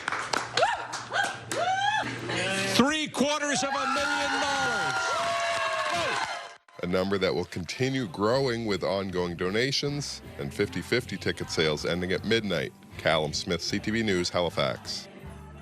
Oh, so good. And special shout out to the Navy divers. They raised $33,000 for Christmas Daddies. Amazing. Like, that's $9,000 more than they raised the year before. And they were thinking, we think we're going to set a record breaker at $25,000. Then they were like, maybe we got to $33,000. Amazing. So incredible. And they did so much fundraising. So much fundraising. So much fundraising. Thank you to everyone who tuned in. Giant Tiger, I think, raised around 100 grand. 100 grand. Yes. Amazing. Huge. I mean, just generosity. Oh, it's going to help so many people this time of year. All right. It's kind of fun. Last week we showed you that fully restored Bond car. Remember that one? Yeah. Well, this one's pretty nice too, and it was done by students. So several years back, a man donated a 1955 Chevy Bel Air to Western Iowa Tech's automotive program with the hope students could restore it, then maybe sell it and use the proceeds to help the next generation of car lovers. Well, the students eagerly took on the challenge. Many came in early, stayed after class, came in on the days off to work on it. Well, the car did, in fact, get done. There it is. Wow. Right? What a great job. It was showcased at a big show in Las Vegas, and after nearly a decade, the car's ready to go on the auction block. So it's currently up for auction. The funds raised will, in fact, go back to the school. That's a great idea. They did a great, look at the engine and everything, like, wow. And they learn skills that they can use afterwards. That's a fun one. That's fun. And I love how the man who donated was like, you guys work on it, you learn from it, and the money from that goes back to the school. Win, win, So win. incredible. Yeah, so there you go. It's an ongoing series of restored cars. We love to like see this. it. It's like we're Top Gear all of a sudden. Exactly. Okay, and we're about halfway through the show, but we hope that you'll stick around. Up next, Latavia will have more details on the snowfall and the wind for today. And then let's warm up in a beautiful bakery, shall we? We'll visit Halifax's Manuela's Cakery, where their creations are almost too pretty to eat. Almost. That's coming up.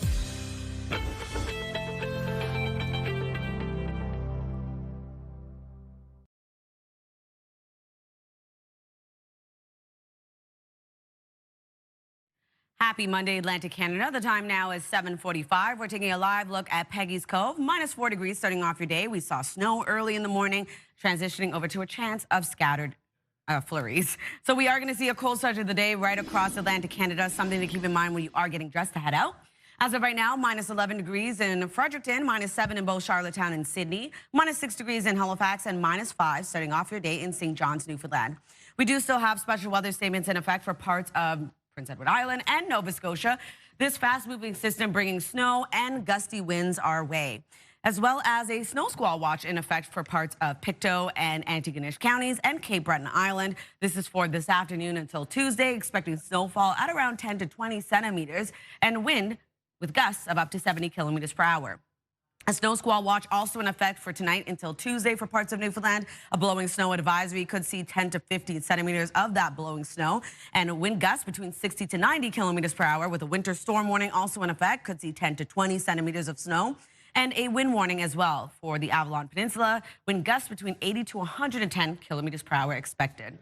So here's a look at this fast-moving Alberta Clipper. It's bringing snow across all 3 maritime provinces. We are seeing some flurries early this morning for parts of Newfoundland, and then into the afternoon, seeing a bit of clearing, leaving a mix of sun and cloud for parts of New Brunswick, and into the evening, continue to clear out of much of the maritime region, moving over east to much of Newfoundland. And we are going to see snow sticking around, or I should say flurries, into the evening for parts of Cape Breton Island, eastern Nova Scotia, as well as parts of Prince Edward Island. If you're wondering about snowfall totals, looking at around 1 to 5 centimeters for parts of central and southern New Brunswick, around 1 to 10 centimeters for parts of Prince Edward Island, looking at 1 to 10 for much of Nova Scotia, could see 10 to 15 for New Glasgow, as well as Port Hawkesbury and North Mountain. And we are going to see around 5 to 15 centimeters of snowfall accumulation as well for parts of Newfoundland. Here's a look at our forecast today for New Brunswick. Snow starts off the day, clears out into the afternoon, leaving a mix of sun and cloud, wind gusts of up to 50. And then for Prince Edward Island, looking at snow as well throughout the day. Into the evening, transitions over to a chance of flurries. And for Cape Breton, eastern Nova Scotia, Same thing applies. Snow throughout your day transitions over to flurries into the evening and wind gusts of up to 70. For the rest of Nova Scotia, snow transitions over to scattered flurries into the afternoon. For Newfoundland and Labrador, we are going to see lots of sunshine across Labrador today, a high of -20 in Labrador City, expecting flurries to arrive into the evening. For St. John's, Newfoundland, a high of -1, seeing snow starting off your day, flurries and or showers move in into the evening as well. For Tuesday's forecast, lots of sunshine for all 3 maritime provinces, still seeing a bit of flurry activity for parts of Newfoundland. And then into Wednesday's forecast, into the morning, we are going to expect flurries and or showers to move into the Maritimes. And also into the evening, we have another system bringing a wintry mix our way as well. So that's a look at your weather forecast. And we're going to throw things over to Crystal. We are in Bedford at Manuela's Cakery, and I'm joined by the owner, Manuela, and the manager, Janos. And we're going to talk about this fantastic place, which is a feast for the eyes and, of course, for the stomach. First of all, Manuela and Janos, thank you so much for inviting us in. You're very welcome. So this place is fabulous, and it all began with baking, which you started as a little girl, I understand. Yes, my first cookie ever, what I baked with my grandma, it was Linzer cookies. And they are filled with a raspberry jam, and that was the first thing what I ever baked. And we have that here in the store, and I need to say that it's a bestseller. People enjoy, people love it, and most of people recognize like gems from Newfoundland. Yeah. And even so, Canadians have the same cookies, so it's pretty good. They are beautiful to look at. I know they're kind of a Christmas cookie, but you sell them year-round. Yep. And Janos, you make bread. Yes. And the bread is a hot seller here, too. Yeah, become very popular, especially the sourdough bread. I'm doing different inclusions. So from the plain one, we have olives and rosemary, what is very popular. Even the jalapeno and the cheddar, it's extremely popular bread. We have it for super seeds and seasons, like when the fall come, we had pumpkin sourdough bread, what was a really big hit. Even so the small the small ones like pumpkin shaped what fun. Breads also. So we just love it. Yeah, well, naturally you're an amazing baker because of your background as a long haul trucker. Yeah, definitely. I changed my career a big time for sure. Yeah, so you're a couple in real life, 3 kids, and the kids work here at the bakery. In fact, you all work here at the bakery so hard. How much time are you spending here at the bakery, Manuela? All time. Basically, we don't have any free time. We're coming very early. We're leaving sometime after our working hours. And we don't have a day off. So we are spending a lots of time here. On the weekends, kids are with us. They are working. Our 16-year-old, she's baking the cake. She's doing these small bites. She's pretty good in the baking, and she's cooking even the chili. That's right. You cater as well. You have delicious catered food as well that people can get. So, Manuela, I know that some of the hot sellers, you mentioned the cookies. Your dobos cake, though, is very special. Why is that the most challenging thing you make here? Maybe because it's the most hardest cake to make here. It's just delicious. It's coming with 17, 16 layers and have this caramel what it needs to be made by like cut very, very fast. So it's basically just you need to try. It's amazing. It's mouth-watering and it's full of flavor. I've never had anything like that before. I think that's why people are attracted to your bakery, Manuela, because there are things here you just literally can't get anywhere else in the area. Yeah. This is why we want to do that, to introduce the people, bring them closer, the flavors from other countries, because when you see our cakes, there is a huge variation, but we have our cakes from our country, we have our cakes from Hungary, we have our cakes for Germany, we have cookies, and everybody can find something here. So basically the European flavors, that's us. So, Janos, people can get a little taste of Croatia here. What are your favorite cakes? Oh my God, one of my favorite cake is definitely the hazelnut chocolate cake, but it's very creamy. And the second one, it's, which one is my second cake? Yeah, the raspberry cream schnitz, but it's excellent vanilla custard, very smooth custard cream with cooked raspberries. So pretty big hassle to Manuela to sift out all the seeds from the raspberries, you know. But so no seeds in it. What the people simply just love it because it's a very nice cake. Labor of love. Your favorite is the Raffaella cake. That sounds delish. Yes, it's full of coconut. It's having white chocolate and like milk powder, but it's just amazing. And of course, almonds. Yeah. Everything tastes better with the nuts, right? Oh my gosh, everything looks great. We're so grateful that you made time for us. I know you're so busy. Thank you both so much for inviting us in. You have to come by their places just off the Bedford Highway in Bedford, Nova Scotia. It's truly delicious. And of course, people are walking in here buying entire cakes. So I guess you could just get the cakes or cookies and take them home with you as well. Yeah, we're doing everything. We're doing costume cakes, we're doing wedding cakes, we have birthday cakes, and the meals, fully cooked meals. So just stop by and we get you covered. Thank you so much. You're very much. Thank you. Thank you.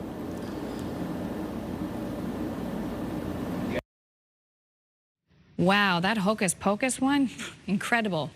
Real magic there. Health and medical news now. A mysterious vomiting disorder associated with chronic cannabis use has been formally recognized by global health officials. One of the topics in Your Health.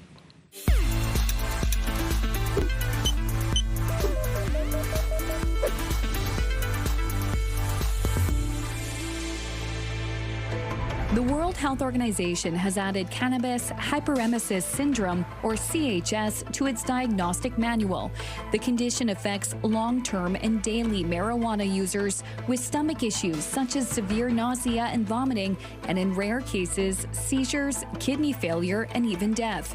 With the formal recognition, doctors can now identify, track, and study it to get a better idea of how to treat the condition. The only known way to cure the syndrome is to stop smoking cannabis. Finally, in the U.S., the city of San Francisco has filed a lawsuit against some of the nation's top food manufacturers, arguing ultra-processed food is responsible for a public health crisis. Like the tobacco industry, they knew their products make people very sick, but hid the truth from the public, profited from untold billions, and left Americans to deal with the consequences. 10 companies are named in the lawsuit, including PepsiCo, Kraft Heinz Company, General Mills, and Kellogg. Ultra-processed foods include candy, chips, processed meats, pop, and other foods that the city's attorney says is designed to stimulate cravings and encourage overconsumption. The lawsuit seeks a court order preventing the companies from so-called deceptive marketing and financial penalties to help local governments with healthcare costs. None of the companies named in the suit immediately responded to requests for comment.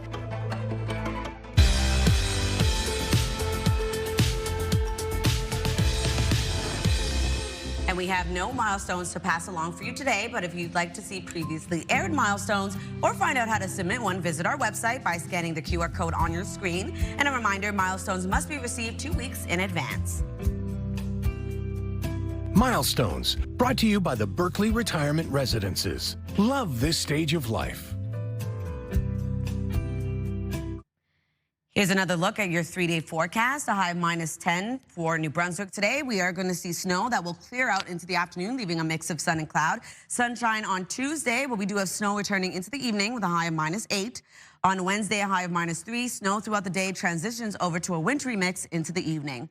Nova Scotia is seeing a high of -3 today. Snow that will transition over to scattered flurries into the afternoon for parts of the province. And then on Tuesday, a high of -4. We do have sunshine, but scattered flurries return. And then on Wednesday, a high of 3 degrees, flurries and/or showers across the province.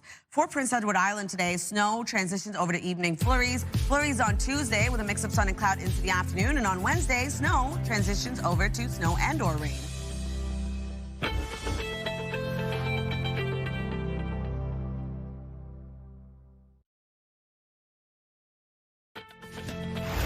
It's Monday, December 8th. Today on Your Morning Atlantic, much of the Atlantic region is in for a cold and windy start to the week. We'll have details on the weather impacts and also the forecast just ahead. And what's on at the museum? We'll catch up with Jeff Gray from the Museum of Natural History to find out what they have going on. Plus, we'll look at other museum programs around the province. That and much more coming up in this half hour of Your Morning Atlantic.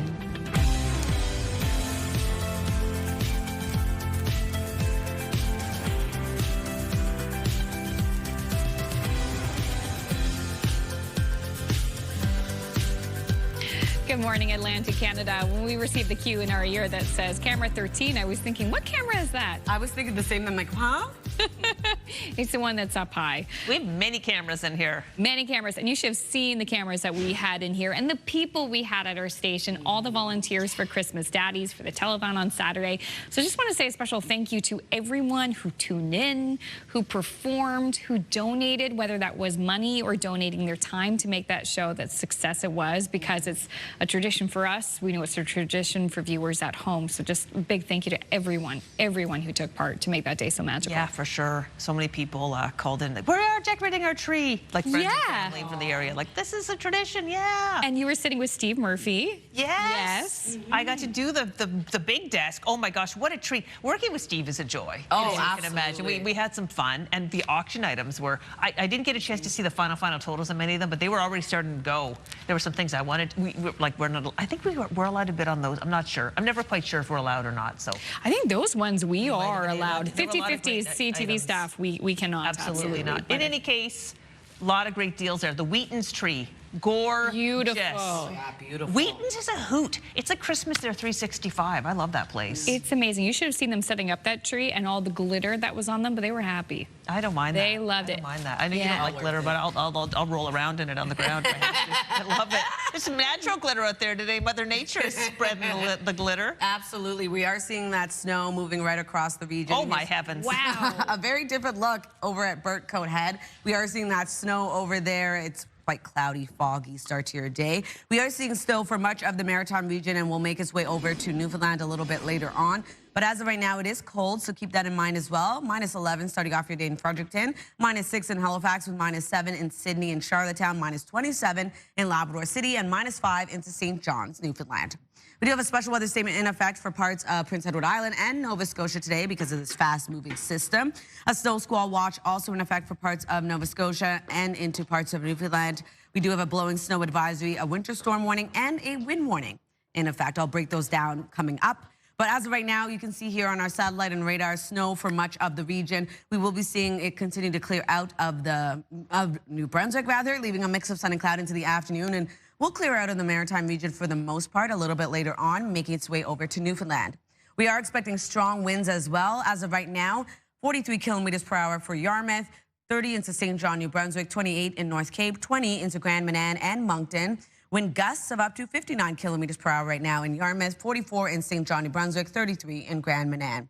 We'll continue to pick up into the afternoon. I'll have another look at your long-range forecast just ahead, but first another look at your local news with Amanda. Thank you, Latavia. Much of the Atlantic region is in for a cold and windy start to the week as Environment Canada has issued a special weather statement for Nova Scotia and parts of PEI and Newfoundland. This morning, most of Nova Scotia and the eastern part of PEI will see between 5 and 15 centimeters of snow, with the possibility of more in Cape Breton. Some schools in Nova Scotia also closed today. That detailed list is on our website. Strong winds are expected to start in the afternoon, which could bring a risk of snow squalls. Through this evening and into tomorrow, parts of eastern Newfoundland will see 10 to 20 centimeters of snow and winds up to 110 kilometers an hour. And because of this, Marine Atlantic has canceled all-night ferry crossings between North Sydney and Port aux Basques. Northumberland Ferries has canceled all ferry crossings today between Wood Islands, PEI, and Caribou, Nova Scotia. And the 9 a.m. St. John to Digby crossing, that's been delayed until 11 a.m. Latavia will have more details on the full forecast after our next break. Roughly 2,000 Halifax water customers are under a boil water advisory in the Dartmouth area following a water main break. Halifax Water says crews found the break in the pipe near Waverley Road Saturday night and were on site Sunday to continue their work. Customers in the area include Port Wallace, Montebello, Keystone Village, and Spider Lake. They've been on a boil water advisory since Saturday afternoon. Halifax Water says residents should boil water for at least 1 minute before drinking, using it for cooking, brushing teeth, or preparing infant formula. A comfort center was open Sunday for those impacted, and Waverley Road has reopened to traffic. There is 1 week remaining in the St. John Police Force's annual Holiday in a Box campaign. The campaign supports 5 priority neighborhoods within the city with shoeboxes filled with everyday essential items. People can donate individual items or an entire filled shoebox that's then wrapped and handed out to vulnerable adults closer to Christmas. St. John Police Chief Robert Bruce points out the importance of ensuring adults also have a good holiday season. When you talk to the priority neighborhoods about what that meant to people, like right now, when we first started, nobody knew about it, but now people are asking for them. Hey, I got a box last year, can I get a box? That's how much it means to them, right? And people break down and they're very emotional about receiving a box and knowing that St. Johners care.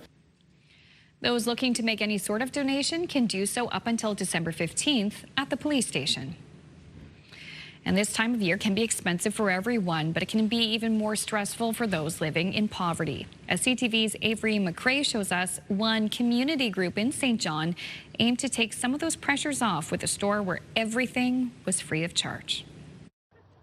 The line stretched outside uptown St. John's historic stone church, with people eager to get inside for the city's most inexpensive shopping experience. Among them was Nora McGuire. Me and my 2 oldest sons were suddenly evicted from a place we were renting for a long time last November, so we lost all our belongings. I was at the one last March, and it really helped. The St. John Community Coalition's 3rd annual free store featured more than 2,000 community-donated items from winter coats, everyday clothing, books, and even some household items. No wallet was required, as everything for sale was registered for the sweet price of $0.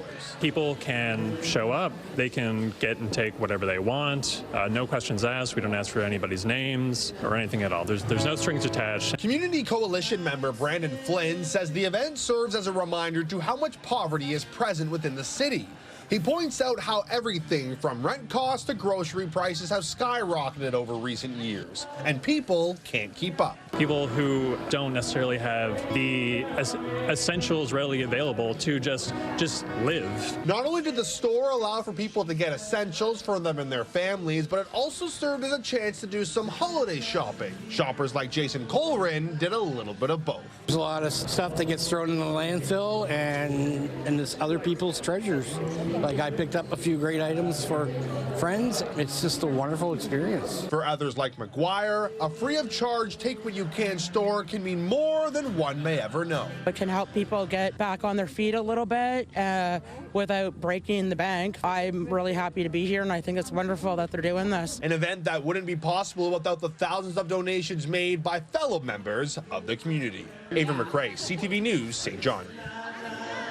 Thank you, Avery, for that piece, and thank you to those volunteers who did all that organizing, those donation collections. Yeah. And I love that. You don't have to show ID, you don't have to explain, just come. Super good, great idea, great idea.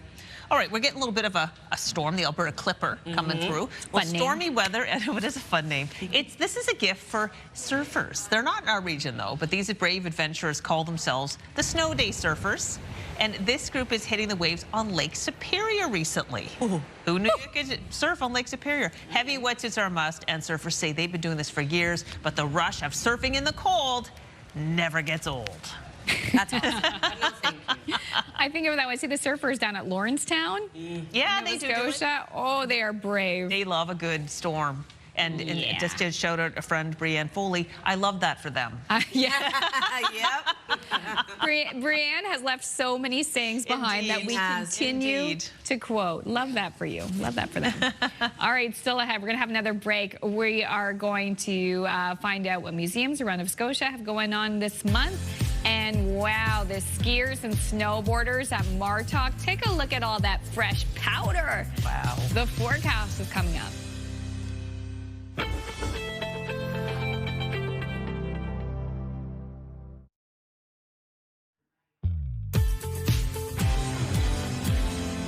Welcome back. The time now is 8:12. We're taking a live look at Bedeck, starting off at -4 degrees. We are expecting snow this morning that will transition over to flurries into the mid to late afternoon with the risk of snow squalls. Something to keep in mind when you are heading out in that area today. Weather is brought to you by ALC.ca. We are going to see a cool start to the day. Keep that in mind as well when you are heading out. -11 degrees currently in Fredericton, -22 in Edmonton, -11 degrees in St. John, New Brunswick, -7 in Charlottetown with -6 degrees in Sydney and Halifax, -4 starting off your day in St. John's, Newfoundland.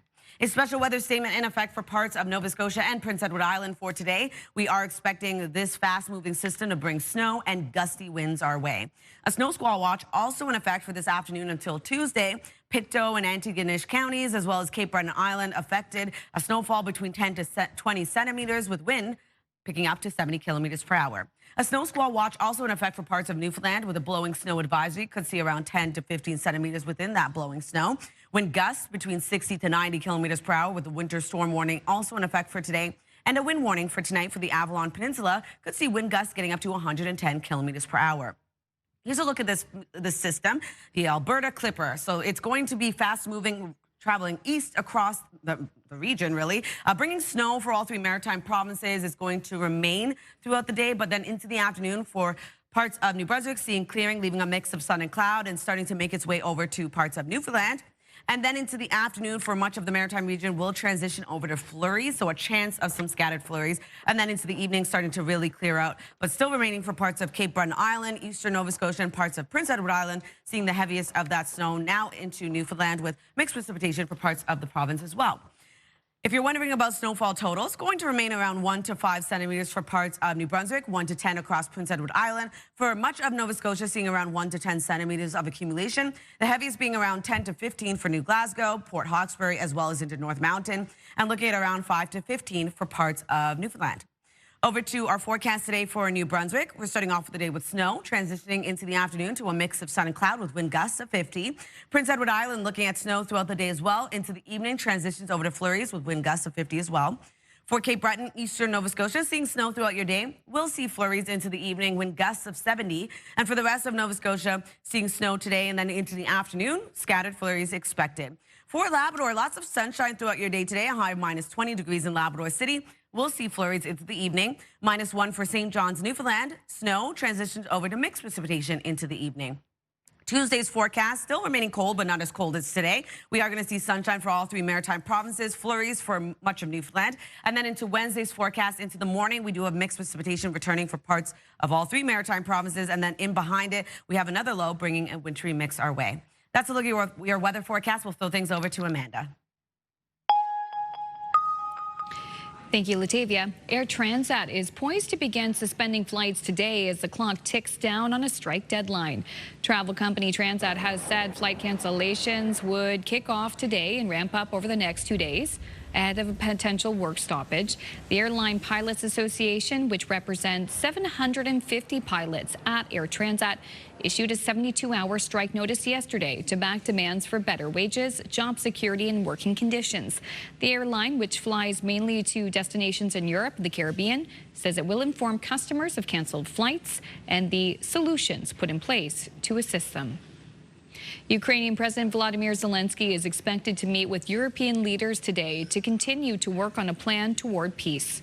Over the weekend, Russia unleashed another deadly attack across Ukraine with more than 240 drones and 5 missiles striking main energy and transport infrastructure. This comes as Zelensky says peace talks with U.S. officials Saturday were constructive, but not easy. U.S. President Donald Trump spoke out Sunday about his recent meeting with Prime Minister Mark Carney. He says the talk was focused mainly on trade. Will you restart negotiations with Canada? Oh, well, look, I have a great relationship with Canada. They're very tough traders, but I have a very good relationship with the Prime Minister and with Canada. The president commented ahead of hosting the Kennedy Center Honors in Washington. Trump, Carney, and Mexico's president all met Friday on the sidelines of the FIFA World Cup draw. Back here at home in Newfoundland and Labrador, severe wind left thousands without power over the weekend, which also kept crews busy right across the island. NTV's Bailey Howard has more.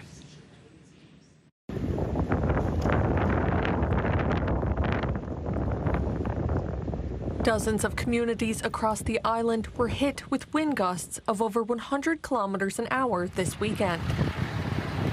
The highest winds were reported on Sagona Island of 165 kilometers an hour. Here in St. John's, the maximum gusts reached 124 kilometers an hour, and on the south coast, winds reached a mid-140 range. That wind kept Newfoundland Power busy. The utility says overnight on Friday, at peak, approximately 17,000 customers were without power. By Saturday morning, that number was down to 4,400 customers, and by late Saturday afternoon, it was down to 1,100 customers. The outages spanned the St. John's metro region to central to the west coast. As of this morning, the outages had concluded. During outages, residents are reminded to stay clear of downed power lines. Meanwhile, the town of Marystown took to social media to locate the owner of a missing shed floating in the harbor. In a Facebook post, the town shared that a shed estimated to be 12 by 10 feet in size was in the harbor floating towards Canning Bridge. The town wrote, quote, "If you're missing your shed following yesterday's strong wind, please check the harbor." That heavy wind also led to a number of event cancellations this weekend. The annual NTV Teddy Toss, which was scheduled for Saturday's Newfoundland Regiment game at the Mary Brown Centre, was pushed to Monday as the Charlottetown Islanders face travel complications due to the weather system.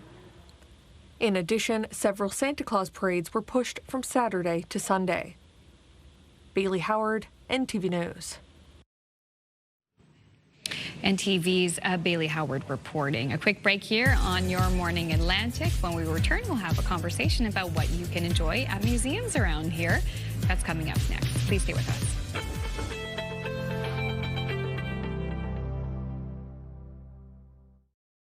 Move Mornings with Aaron and Peter. Weekday mornings on Move 100. The most fun in the morning. And home of the $1,000 minute. Only on Move 100 Halifax.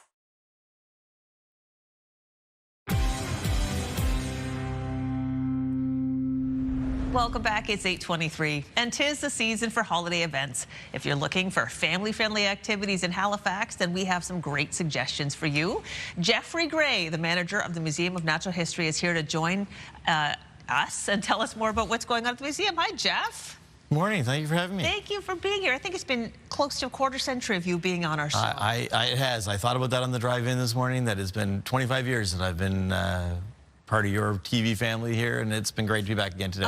Amazing. Well, we love to have you. We usually visit your workplace. I know. I rarely get to come to the studio, but it's great to be here. But yes, no, we usually host you guys, and you're always welcome to come. Well, thank you. And you've got a lot happening over the holidays. Tell us more. First of all, the Lego event, always a big deal. It's a big deal for us. Our Bricks by the Sea exhibit is back again this year. It's always a huge success. It has a lot of the same things, but it's different every year. Like Lego itself, you can always change it up, and I think people now come every year. They want to bring family and see it, and so it's been really great. And it's a wonderful group of people who put it together, and they're great to work with. Lots of fun things to see every year. For sure. Oh, it's a wonderful tradition, and there's a lot to see. I love they have little scavenger hunts that people can try. They range from easy to extremely difficult, perhaps almost impossible. Yeah. But it's fun. People enjoy seeing it.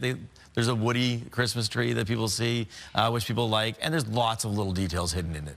Well, the museum is always a fun place to visit. I love that people of all ages embrace the museum now. Sometimes it's dates, sometimes, kids. We try to have something for everyone all the time. It's important for us that obviously families are our biggest audience, and over the holidays, it's a great time to come and visit with family. But we like to have things for adults. We have an amazing painting exhibit on now by Nancy Stevens. And so there is something for everyone, and we work really hard for that. Beautiful. We have some images we wanted. Okay, what's happening here? I believe this is the old-fashioned Christmas at Sherbrooke Village, which is a wonderful event, part of the Nova Scotia Museum, which our museum is part of.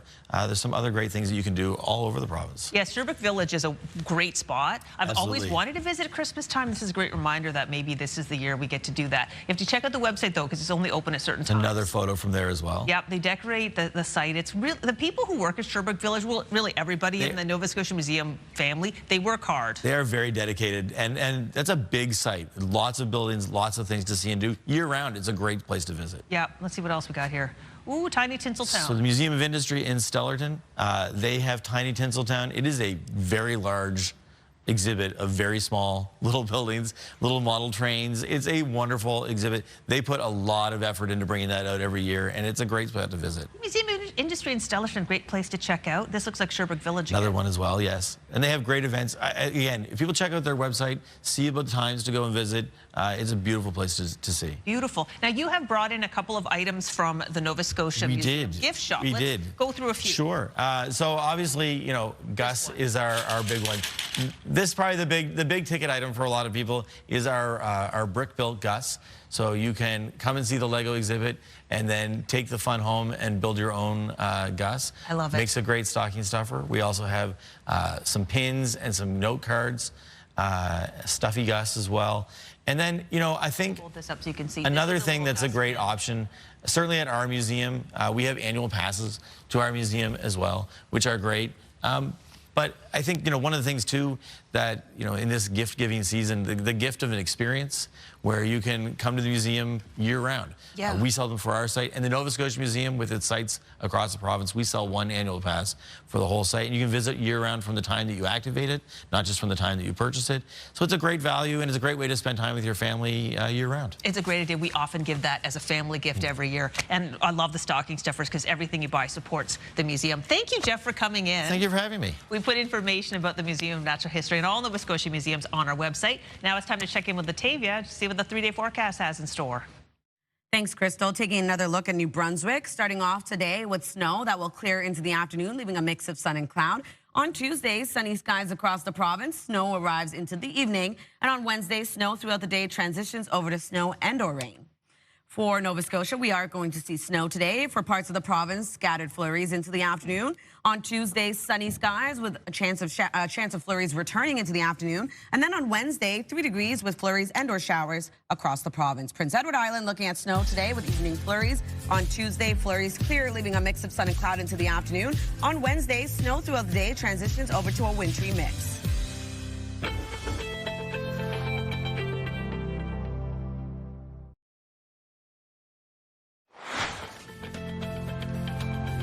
Coming up this half hour, affordable holiday decor and gifting. We'll chat with our partner and lifestyle contributor, Tamara Robbins-Griffith, for designer-approved ideas that won't break the bank.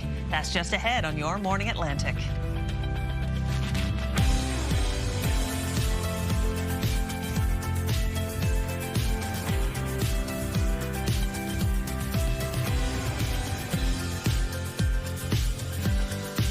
Oh, it's me. Good morning. Good morning. I'm on autopilot, apparently. It's Monday. Thank you so much for joining us. 8:31. Whole show has flown by, but still lots to go. Well, you've been really busy because there's a bit of weather happening out there. Yeah, we're getting some snow.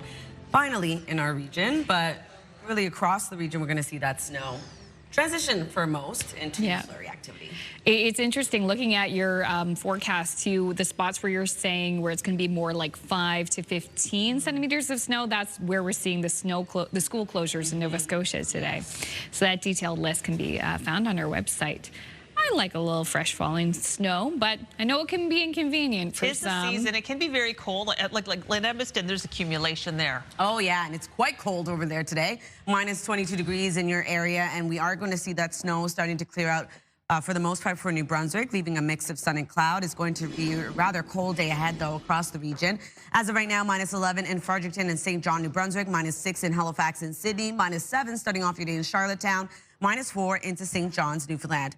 Still holding on to that special weather statement in effect for parts of PEI and Nova Scotia. Because of this fast-moving system, we are going to see snow as well as some gusty winds across the region. We do have that snow squall watch in effect for parts of Nova Scotia and into parts of Newfoundland. A blowing snow advisory with a winter storm warning and a wind warning for parts of Newfoundland as well. Here's a look at that current system, the Alberta Clipper. It is bringing snow for much of Atlantic Canada today. It's going to move east, starting to clear out for parts of New Brunswick and moving over to Newfoundland. In terms of the wind, it's going to pick up as well into the afternoon. As of right now, seeing a sustained wind, 46 kilometers per hour into Yarmouth, 33 into St. John, New Brunswick, 30 in North Cape, 19 into Grand Manan. Wind gusts right now, 67 into Yarmouth and 41 into Grand Manan. We'll have another look at your long-range forecast just ahead, but first, a look at your local news with Amanda. Thank you, Latavia. That's where we begin. Much of the Atlantic region is in for a cold and windy start to the week as Environment Canada has issued a special weather statement for Nova Scotia and parts of PEI and Newfoundland. This morning, most of Nova Scotia and the eastern part of PEI will see between 5 and 15 centimeters of snow, with the possibility of more in Cape Breton. Some schools in Nova Scotia are also closed today. That detailed list is up on our website. Strong winds are expected to start in the afternoon, which also could bring a risk of snow squalls. Through this evening and into tomorrow, parts of eastern Newfoundland will see 10 to 20 centimeters of snow and winds up to 110 kilometers an hour. Because of the high winds, Marine Atlantic has canceled all night ferry crossings between North Sydney and Port aux Basques. Northumberland Ferries has also canceled all crossings today between Wood Islands, PEI, and Caribou, Nova Scotia. And the 9 a.m. St. John to Digby crossing, that's been delayed until 11 a.m. A man has died and a woman was seriously injured following a single vehicle crash north of Bathurst. It happened Saturday around 2:15 a.m. on Route 315 in Dunlop. Police say it appears the driver left the roadway, which resulted in the vehicle rolling. A 55-year-old man was rushed to hospital in critical condition, where he later died. A 45-year-old woman was taken to hospital with serious but non-life-threatening injuries. The cause of the crash is under investigation. Roughly 2,000 Halifax water customers are under a boil water advisory in the Dartmouth area after a water main break. Halifax Water says crews found the break in the pipe near Waverley Road Saturday night and were on site Sunday to continue their work. Customers in the area, including Port Wallace, Montebello, Keystone Village, and Spider Lake, have been on a boil water advisory since Saturday afternoon. Halifax Water says residents should boil water for at least 1 minute before drinking, using it for cooking, brushing teeth, or preparing infant formula. A comfort center was opened Sunday for those impacted, and Waverley Road has since reopened. Air Transat is preparing for a potential strike. For more details on this, we bring in CTV's Scott Hurst. Scott, what is the latest? What can you tell us? Of course, there's likely a lot of anxiety for travelers right now, Amanda, because many of the days around the holiday season are some of the busiest airport travel days of the year. So this could have a big disruption for a whole lot of Canadians as Air Transat flies tens of thousands of passengers every week on more than 500 flights, with some of the top destinations, including Europe and some Caribbean hotspots. The union, representing some 750 pilots, the Airline Pilots Association, says the goal is a new collective agreement that boosts wages, gives them better job security, improved working conditions, and quality of life. Earlier this month, 99% of pilots voted in favor of a strike, arguing months of unproductive bargaining has left them no choice. Air Transat pilots have been negotiating for almost a year to replace their current agreement, Amanda, from a decade ago. Scott, how has Air Transat reacted to the notice? Is a quick solution possible? Has Air Transat started canceling flights? At this point, the 72-hour strike notice was issued over the weekend. So from that on Sunday, it takes us officially to 3 a.m. Wednesday for when the job action could begin. But from Air Transat's perspective, it's poised to begin suspending flights as early as today and ramp up those cancellations over the next 2 days, Monday and Tuesday, before the 3 a.m. deadline, meaning the clock is ticking to get a deal done to avoid a disruption over the holiday period. The two sides have been in Montreal engaged in negotiations over the past week, and the company that owns the leisure airline is calling the union's move reckless. The airline is saying it has offered a 59% salary increase over 5 years, along with significant improvements, it says, to pilots' working conditions. Now, in terms of customers potentially caught in the middle, worried about their flights, Amanda, the airline says it's offering more flexibility to postpone or cancel their travel plans this week, including a credit valid for a year if canceling a booking between now and Friday. So it's a crucial time over the next 2 days. Absolutely. Scott, thank you so much for the latest on this. CTV Scott Hurst reporting live for us from our national newsroom in Toronto. Finally, the 62nd annual Christmas Daddies Telethon shattered last year's fundraising efforts, promising to support more people in need this year. The grand total is $750,000. Performers, donors, and volunteers all came together for the 7-hour holiday broadcast. With many parents facing tough choices about paying bills or giving their kids a Christmas, the Salvation Army says partners like Christmas Daddies needed more than ever.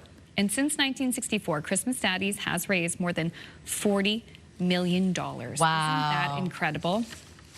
That's amazing. It was so nice to see Art too. He's been part of the Christmas Daddies telethon since the very beginning.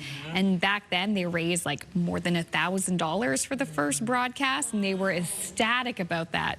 And it's incredible just to see how far it's come. Oh, it's so important too. Yeah. And it's so wonderful to see such a demonstration of generosity. Yeah. All right, now, we recently saw Santa arrive by helicopter in Windsor, Ontario, with a shiny red helicopter. Yeah. Well, he arrives by boat in Peru. Well, actually, it's not really the real Santa. It's just a bunch of people dressed up as Santa, but still pretty cool. Wow. These are fishers in Peru getting into the Christmas spirit. Jolly folks took to the waters in traditional reed boats to kick off the town's festive season recently. These reed boats are ancient watercraft used by fishers along Peru's northern coast for generations. They also gave passengers rides through the Pacific waves if they wanted. So cool, right? Whoa. That is so cool. And those boats. Throw it on the bucket list. There we go. Wow. I'd love to try this. Absolutely. Yay! Wow, much warmer waters than here, too. Oh, yeah. Yeah. Wow. Oh, my goodness. Okay, so that's taking place in Peru. We're going to talk about what's taking place in our region. So Aura, a Moncton holiday experience, is still taking place. This holiday night market, you can enjoy warm beverages, relax by a fire, watch outdoor films, listen to live carolers, and so much more. So the market will run from now until December 20th. For additional information, head over to the website on your screen. And if you're in Charlottetown, you can dance the night away at the Rock and Roll Christmas Dance. This sounds cool. The festive event will take place at the Jack Blanchard Center. This will be Friday, December 12th, 8 to 11 p.m. And if you're in Windsor, you can check out the first Christmas market and parade of woodland animals. What? Yeah, this is so cool. Saturday, December 13th from 4 to 8 p.m. This is in downtown Windsor, and it will be lit up while you enjoy shopping, performances, and a parade of lights. Head over to their Facebook event page for additional details. And if you do have an event coming up, please send us the details. We'd love to promote it. Your Morning Atlantic at ctv.ca. Parade of woodland animals? Oh my gosh, Right? I need to see that. Also, literally rocking around the Christmas tree in Charlottetown. I know, so cool. Love these events. I love it. Check, check, check. Okay, still ahead, Latavia will have one final look at the full forecast and then an affordable holiday. Whether you're looking for decor or gift ideas, our next guest has you covered. That's coming up in the last 20 minutes of CTV's Your Morning Atlantic.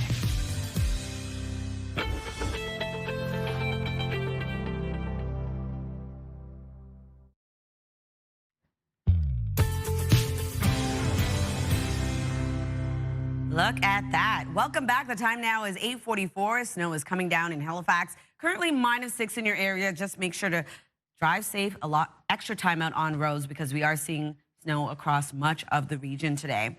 So it is a cold start to the day as well. Keep that in mind when you are heading out. -11 degrees right now in Fredericton.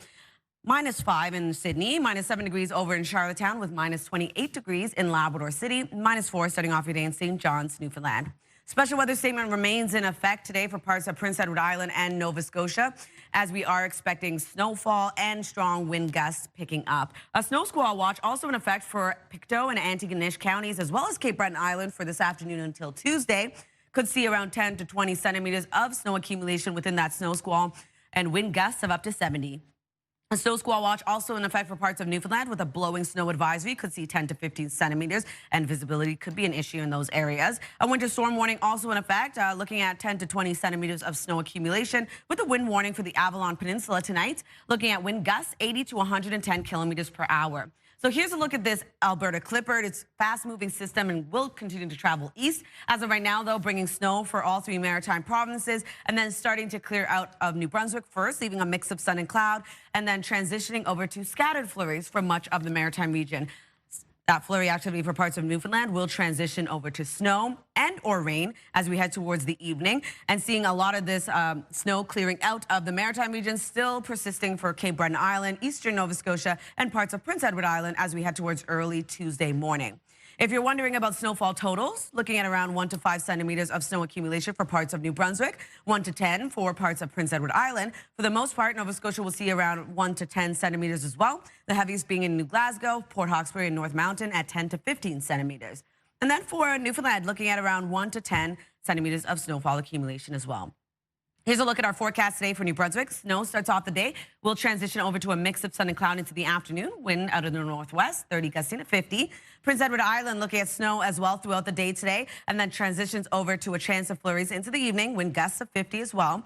And then for Cape Breton, eastern Nova Scotia, seeing snow throughout your day and then flurries into the evening. Wind gusts of 70 kilometers per hour. And then the rest of Nova Scotia will see snow today that transitions over to scattered flurries a little bit later this morning into the afternoon. Wind gusts of 50 as well. And then for Newfoundland and Labrador, lots of sunshine across Labrador today. We are looking at a mix of sun and cloud for Labrador City. Transitions over to evening flurries, a high of minus 20 degrees today, minus 1 into St. John's, Newfoundland. Starting off with snow that will transition over to mixed precipitation into the evening.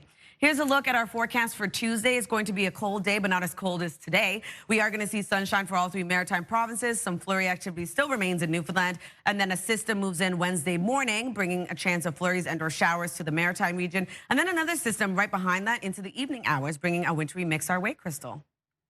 Thanks, Latavia. Now 8:47. The holiday season is officially on, with Hanukkah starting the evening of December 14th, and Christmas is 17 days away. Here are some last-minute shopping tips and gift ideas is our partner, design contributor, Tamara Robbins-Griffith. Good morning, Tamara. Morning. How are you? I am great today. You've got some wonderful stuff I want to get to. What advice would you give to people who feel like they are running out of time with the holidays really just upon us?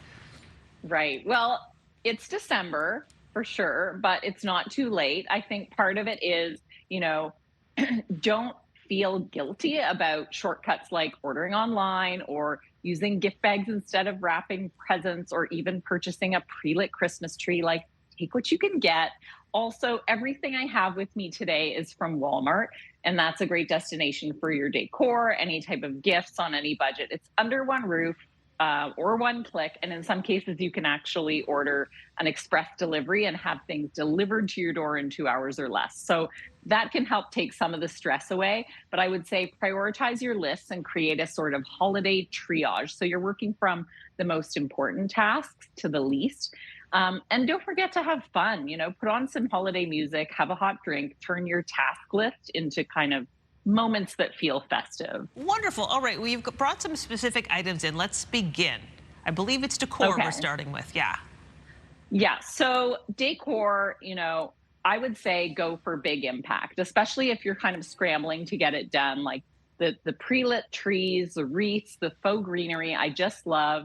Of course, you can pick up all your stockings and cute things like that to add to it. I also just adore these little ceramic houses. So we have, I've got one on the mantle and a little ornament as well. And that kind of ties in really beautifully to trends in home decor around warm neutrals that are really hot right now and earth tones. So that's a great little hostess gift to pick up a cute ornament at the last minute as well, attached to a bottle of wine, whatever you're going to do. Yeah, everything looks so nice. Wow, and I love your mantle too. Wow, wow, wow. Okay, let's talk about gift giving. It's so important. Like that's for a lot of people. It's even just seeing the smiles on people's faces that's more important than actually getting a gift. So, what are you seeing for kids and teens? 100%. It's like those kids who take the time to write their letter to Santa. You want them to feel like someone was listening. So for kids, I mean, my kids are really into video games and board games. I'm very excited about the mashup that is this Tetris game because I played Tetris when I was a kid and I would totally play that with my kids. I mean, I also kind of automatically default to classics like Lego. I think it's like such a great gift for so many ages and something families can do together. But, you know, teens are going to teen. They're really into tech. And I think it's a great way to, you know, make teens happy, get them like a little compact Bluetooth speaker. I quite love also the Instax Mini Link. It's like a wireless photo printer. And it's kind of a way to take their digital memories and bring them to life, have something tangible they can share with friends. I know my own kids like use their little Instax photos to decorate their rooms. And then lastly, I think for little kids, you can't go wrong with Play-Doh, and there's some amazing sets available that have like so many different colors, so much creativity involved. Definitely. All right, we've got about just less than a minute left, Tamara. So I know as a designer, you've got some gift ideas for the home. I'm all ears. Yes. So, I work with a lot of clients. For someone who loves spending time in the kitchen, I would definitely gift them the Ninja Creamy. I'm obsessed with this. I think like my kids have used it before at a friend's house, made ice cream before. It's such a fun appliance because you can, experiment with all these different ice cream flavors, and it's kind of fun for the whole family. So that's a great gift, an appliance that sort of gives back. Also, as a designer who creates a lot of kitchens for my clients, I'm always trying to think of how to hide small appliances or select appliances that are pretty enough to leave out on the counter. Drew Barrymore has a line that's called Beautiful. That's the name of it. And she has some really great pieces. So this pink espresso machine is from her line, like so pretty. I mean, it's a certain aesthetic if it's pink, but still. And I love this Dutch oven as well. So that, these are things that look great out. They're gorgeous. And for $80, that's like a great quality piece, looks beautiful. It goes from oven to table, right? So that's, something someone would use. I love it. Tamara, I'm so sorry I have to cut you off. We have to go to break, but these are great suggestions, all available at Walmart. Yeah. Thank you so much, and have a happy holiday. Thank you. All right. You too. That was Tamara Robbins-Griffith, our partner with Walmart. We're going to take a break. Be back to wrap up the show after this. Welcome back. It is cold out there, but today we've been asking about where's the coldest place that you've ever been. We got some amazing texts. Want to share a few of them with you now. Elaine from Hampton says, I spent 2 winters in Nunavik in the Northwest Territories. Wow. And she also lived in Yellowknife. And she says during the winter it was very common to experience minus 40 degrees Celsius or more. She says, I would walk to work and look like the abominable snowman by the time I arrived. And she said, I wish I had a photo, but she said she had to go all the way back in her archives to get it. Wow. Doug and Eileen said, we lived in Johaven, Nunavut for 4 years. And they said today's temperature there, minus 30 degrees Celsius, minus 42 with the wind chill. Ew. 4 years you lived there for. Dave in Halifax, also in Nunavut. He was in Alert, Nunavut, very famous for polar bears, actually. Holy moly. Minus 54 degrees Celsius. He did send us, he did send us a photo, but we didn't get time turning around. We're having a little tech issue there. Ken from Lawrencetown says CFB Cold Lake, minus 58 degrees in December 1992. And finally, this is a really funny story. It's a text from Carrie in Halifax. She said that years ago, her and her friend, they flipped a coin to see where they would go on a trip. So her friend said Mexico, and Carrie said skiing in Corner Brook, Newfoundland. Well, she won the coin flip. So they went skiing in Corner Brook, Newfoundland. She says it was minus 50 degrees with the wind ripping in their face. They were doing it on the Humber River, and she says her skis were coming apart, the goggles were cracking. Whoa. She says we didn't speak for days after. But she also followed up with a text saying, like, we're good, we're friends now. I would be mad too, man. Mexico and then that. Wow. Like vastly different places. Yeah.